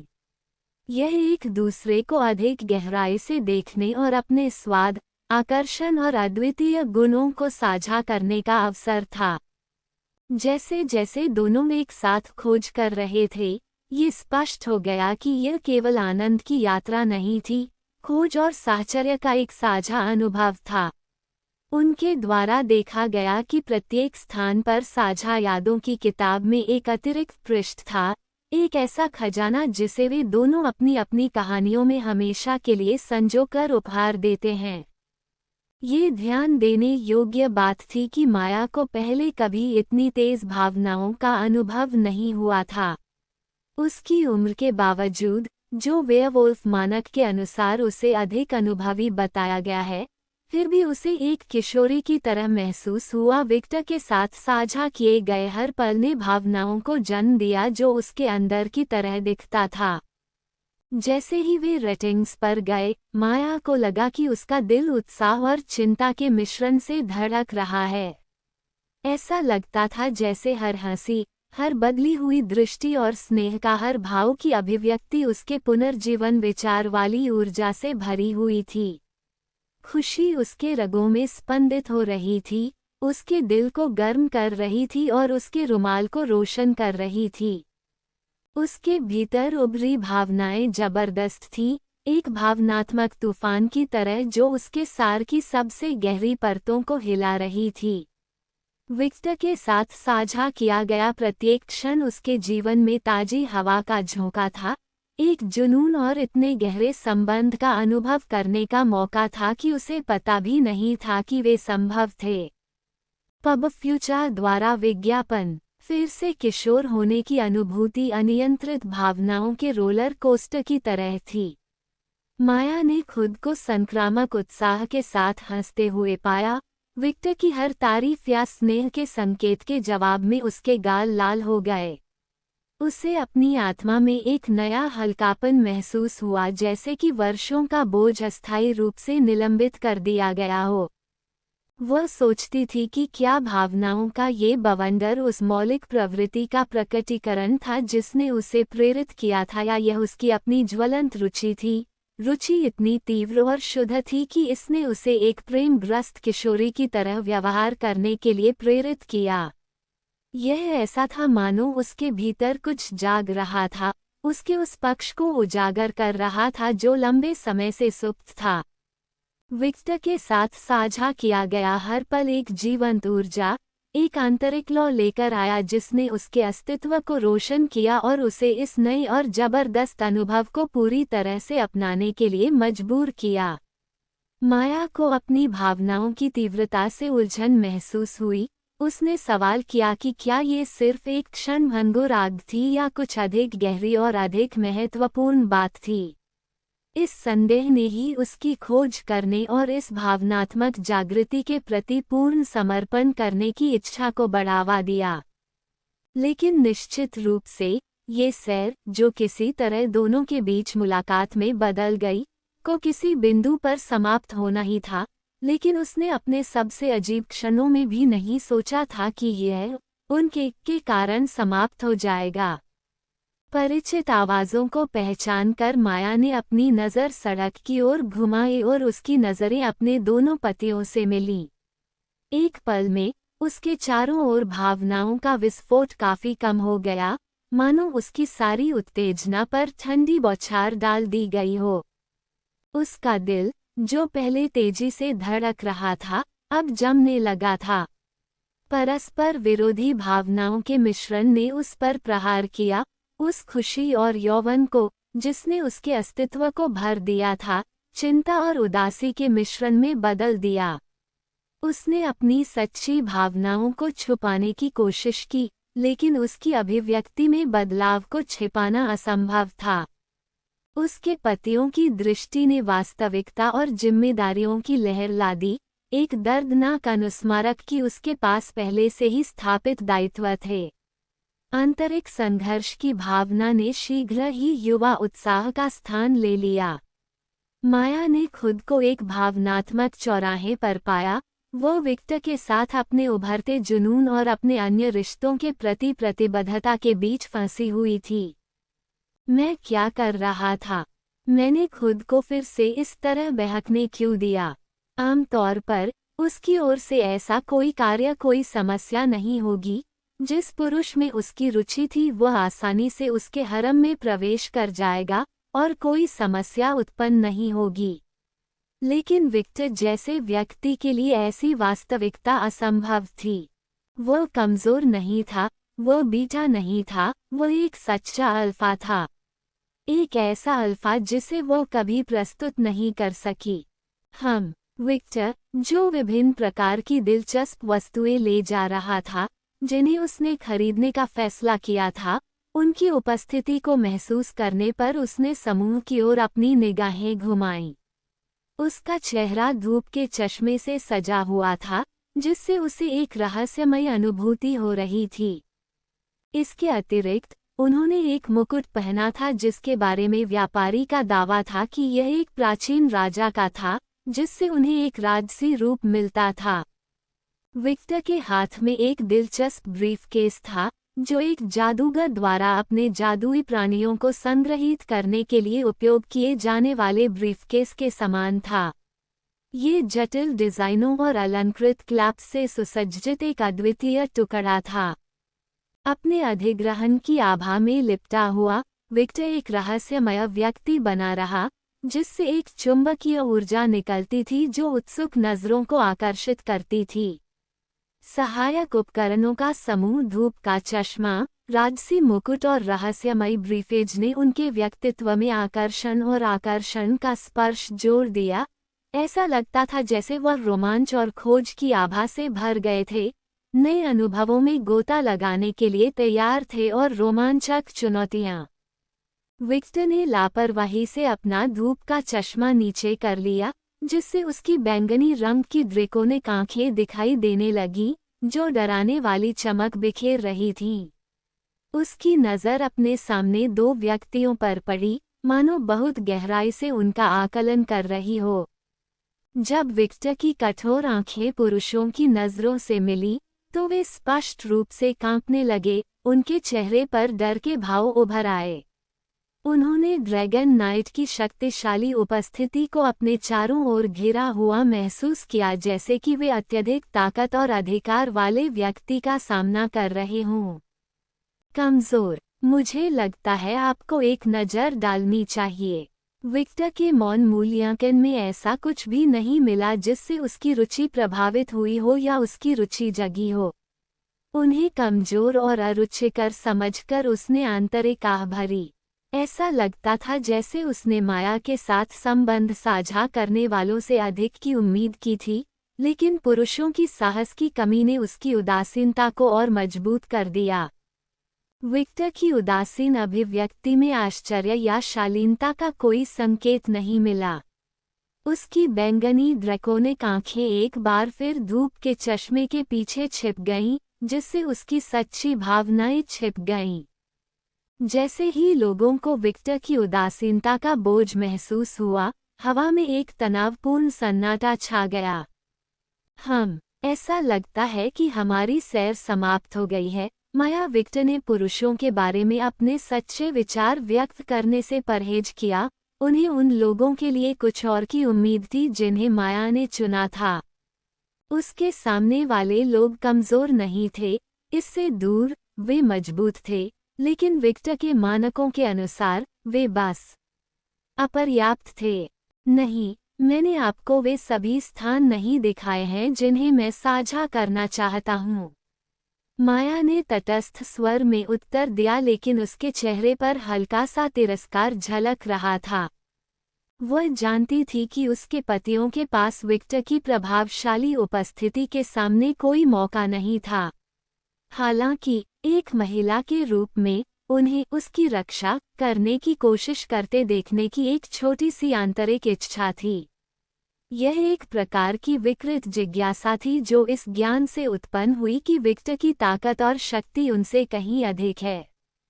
उसकी एक नज़र मात्र और वे पहले से ही डर से सिकुड़ जाते हैं। माया को अंदर से निराशा हुई। वो उन लोगों से अधिक अपेक्षा रखती थी जिन्हें उसने अतीत में चुना था, ऐसे पुरुष जो उसके जीवन में एक विशेष बंधन का प्रतिनिधित्व करते थे। हालांकि विक्टर की प्रमुख उपस्थिति के साथ टकराव से एक चौंकाने वाली असमानता सामने आई। उसके विचारों में भ्रम भर गया। उसने इन लोगों को क्यों चुना था? यह एक ऐसा प्रश्न था जो निराशा और अनिश्चितता से भरा हुआ उसके मन में गूंज रहा था। माया को उनके प्रति महसूस की गई वफादारी और इस बढ़ते एहसास के बीच फंसा हुआ महसूस हुआ कि उसके मानक अनजाने में विक्टर के समान कुछ की ओर बढ़ रहे थे। अन्य पुरुषों के लिए विक्टर की उपस्थिति और चुंबकीय आभा से मेल खाना मुश्किल था। माया ने खुद को इस आंतरिक दुविधा से चुनौती दी, अपने पतियों की तुलना ड्रैगन नाइट से करने की इच्छा से लड़ रही थी। उसने माना कि इस तरह से उनका मूल्यांकन करना अनुचित था। आखिरकार उसने उन्हें अतीत में चुना था। हालांकि अपरिहार्य तुलनाओं और उसके भीतर उभरी भावनाओं को नज़रअंदाज करना कठिन था। माया की भावनाएं आपस में जुड़ गईं, जिससे निराशा, संदेह और सवालों की एक जटिल उलझन पैदा हो गई। वो अपने पतियों के लिए महसूस किए गए प्यार और विक्टर द्वारा उस पर दिखाए गए अप्रतिरोध्य आकर्षण के बीच संतुलन की चाहत रखती थी। यह एक आंतरिक लड़ाई थी जिसमें माया को सही उत्तर खोजने के लिए संघर्ष करना पड़ा, जबकि उसकी अपनी उम्मीदें अनजाने में विक्टर की चुंबकीय उपस्थिति के आसपास खुद को आकार दे रही थीं। पब फ्यूचर द्वारा विज्ञापन। ओह! विक्टर ने उत्सुकता से माया की ओर देखा। उसने सोचा कि अपने पतियों से मिलने के बाद वो उसे अकेले जाने देगी, लेकिन ऐसा लगा कि वह गलत था। ठीक है, अगर कोई परेशानी नहीं है, तो मेरे साथ मेरी सैर पर चलो। वो खुश था कि उसका गाइड रुक गया था। वो इस शहर के बारे में बहुत कम जानता था और रास्ता पूछना उसे परेशान करने वाला लग रहा था। बेशक वो मुस्कुराए और विक्टर का हाथ पकड़कर उसे अपने पतियों की ओर खींच लिया। माया की अधिकारपूर्ण दृष्टि देखकर वे लोग पीछे हट गए और तुरंत उसे जाने दिया। जैसे ही वह उनके पास पहुंची, माया की आंखें गहरे नीले रंग की चमक से चमक उठी, जिससे वे लोग और भी अधिक सिकुड़ गए। घर जाओ... वे अपने अल्फा के आदेश के जवाब में केवल आज्ञाकारी ढंग से अपना सिर हिला सकते थे। विक्टर की आंखें मनोरंजन से चमक उठीं। उन्हें ऐसा महसूस हुआ जैसे वह किसी कोरियाई नाटक में भाग ले रहे हों, जो काफी मनोरंजक और बिल्कुल नया अनुभव था। आइए कोशिश करें कि हम इसके बारे में ज्यादा न सोचें।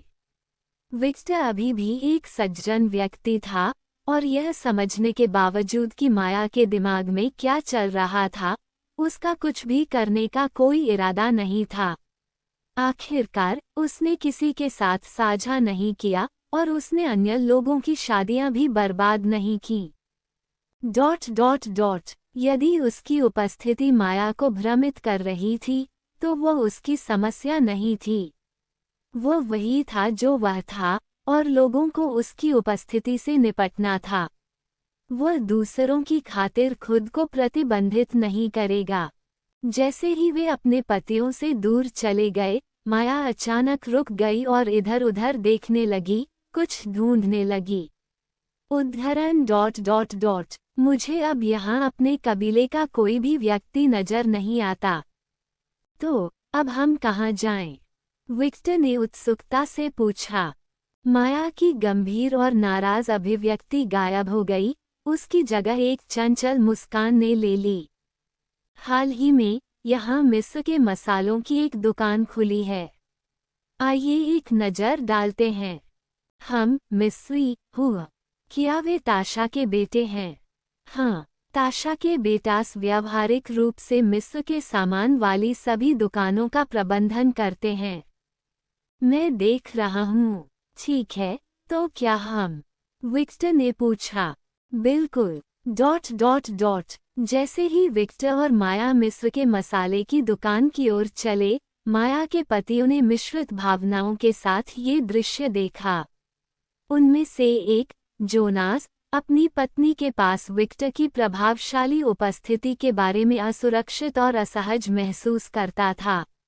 मैं उसके जैसे किसी व्यक्ति के साथ प्रतिस्पर्धा कैसे कर सकता हूँ?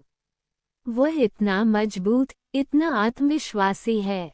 मैं उसके सामने महत्वहीन महसूस करता हूँ, जोनास ने अपने सीने में चिंता की गांठ के साथ सोचा। दूसरी ओर, माया के दूसरे पति मार्क ने खुद को शक्तिहीन और निराश महसूस किया। उसने हमसे इतने अलग व्यक्ति को क्यों चुना? इसे वैम्पायर क्यों बनना पड़ा? क्या वह उनसे नफरत नहीं करती थी? मैं समझ नहीं पा रहा हूँ। मैं उसके जितना मजबूत नहीं हूँ, मुझमें वैसा आकर्षण या उपस्थिति नहीं है। क्या मैं कभी उसके लिए पर्याप्त हो पाऊंगा? मार्क ने अपने दिल में दुख की पीड़ा महसूस करते हुए खुद से सवाल किया।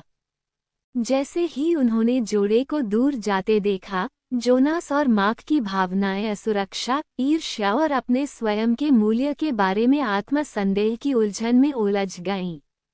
दोनों सोच रहे थे कि क्या वे माया को उसी तरह संतुष्ट कर पाएंगे जिस तरह विक्टर करता था। हालांकि इन शंकाओं और अनिश्चितताओं के बावजूद माया के पतियों को भी उसके प्रति गहरा प्यार महसूस हुआ। वे अपनी असुरक्षाओं से लड़ने और अपनी प्यारी पत्नी का विश्वास और स्नेह हासिल करने की चुनौती का सामना करने के लिए तैयार थे। जैसे ही विक्टर और माया ने चलना जारी रखा, पतियों ने एक दूसरे पर चिंतित नजरें डाली और चुपचाप अपनी असुरक्षा और दृढ़ संकल्प की भावनाओं को साझा किया। वे जानते थे कि यात्रा आसान नहीं होगी, लेकिन वे माया के साथ अपने बंधन को मजबूत करने के लिए किसी भी बाधा का सामना करने के लिए दृढ़ थे। आशा और दृढ़ संकल्प के मिश्रण के साथ जोनास फुसफुसाए, आइए इसे अपना सर्वश्रेष्ठ प्रयास करें। मार्क ने आंखों में दृढ़ भाव के साथ सिर हिलाया। वे जानते थे कि उन्हें अभी एक लंबा रास्ता तय करना है। माया की यह नई दिलचस्पी उन सभी चीजों से अलग लग रही थी जो उन्होंने पहले देखी थी, लेकिन वे माया का दिल जीतने और खुद को उसके प्यार के लायक साबित करने के लिए सभी चुनौतियों का सामना करने को तैयार थे। हाँ, मार्क बोला। इन विचारों को मन में रखते हुए माया के पति आगे बढ़े। जिस महिला से वे प्यार करते थे, उसके साथ एक मजबूत और स्थायी रिश्ता बनाने के लिए अपने डर और असुरक्षाओं का सामना करने का दृढ़ संकल्प किया। माया के लिए लड़ने का विचार, ये बात उनके दिमाग में कभी आई ही नहीं। विक्टर पर केवल एक नज़र डालने से वे बता सकते थे कि उनके सामने कभी कोई मौका नहीं बचा। अगर विक्टर सुनता कि वे क्या कह रहे हैं, तो वह हंसने लगता क्योंकि यह स्थिति वास्तव में एक कोरियाई नाटक की तरह लगती थी, और फिर वह उन दोनों को जवाब देता, ब्रूह, शांत रहो, मैं घर तोड़ने वाला नहीं हूँ।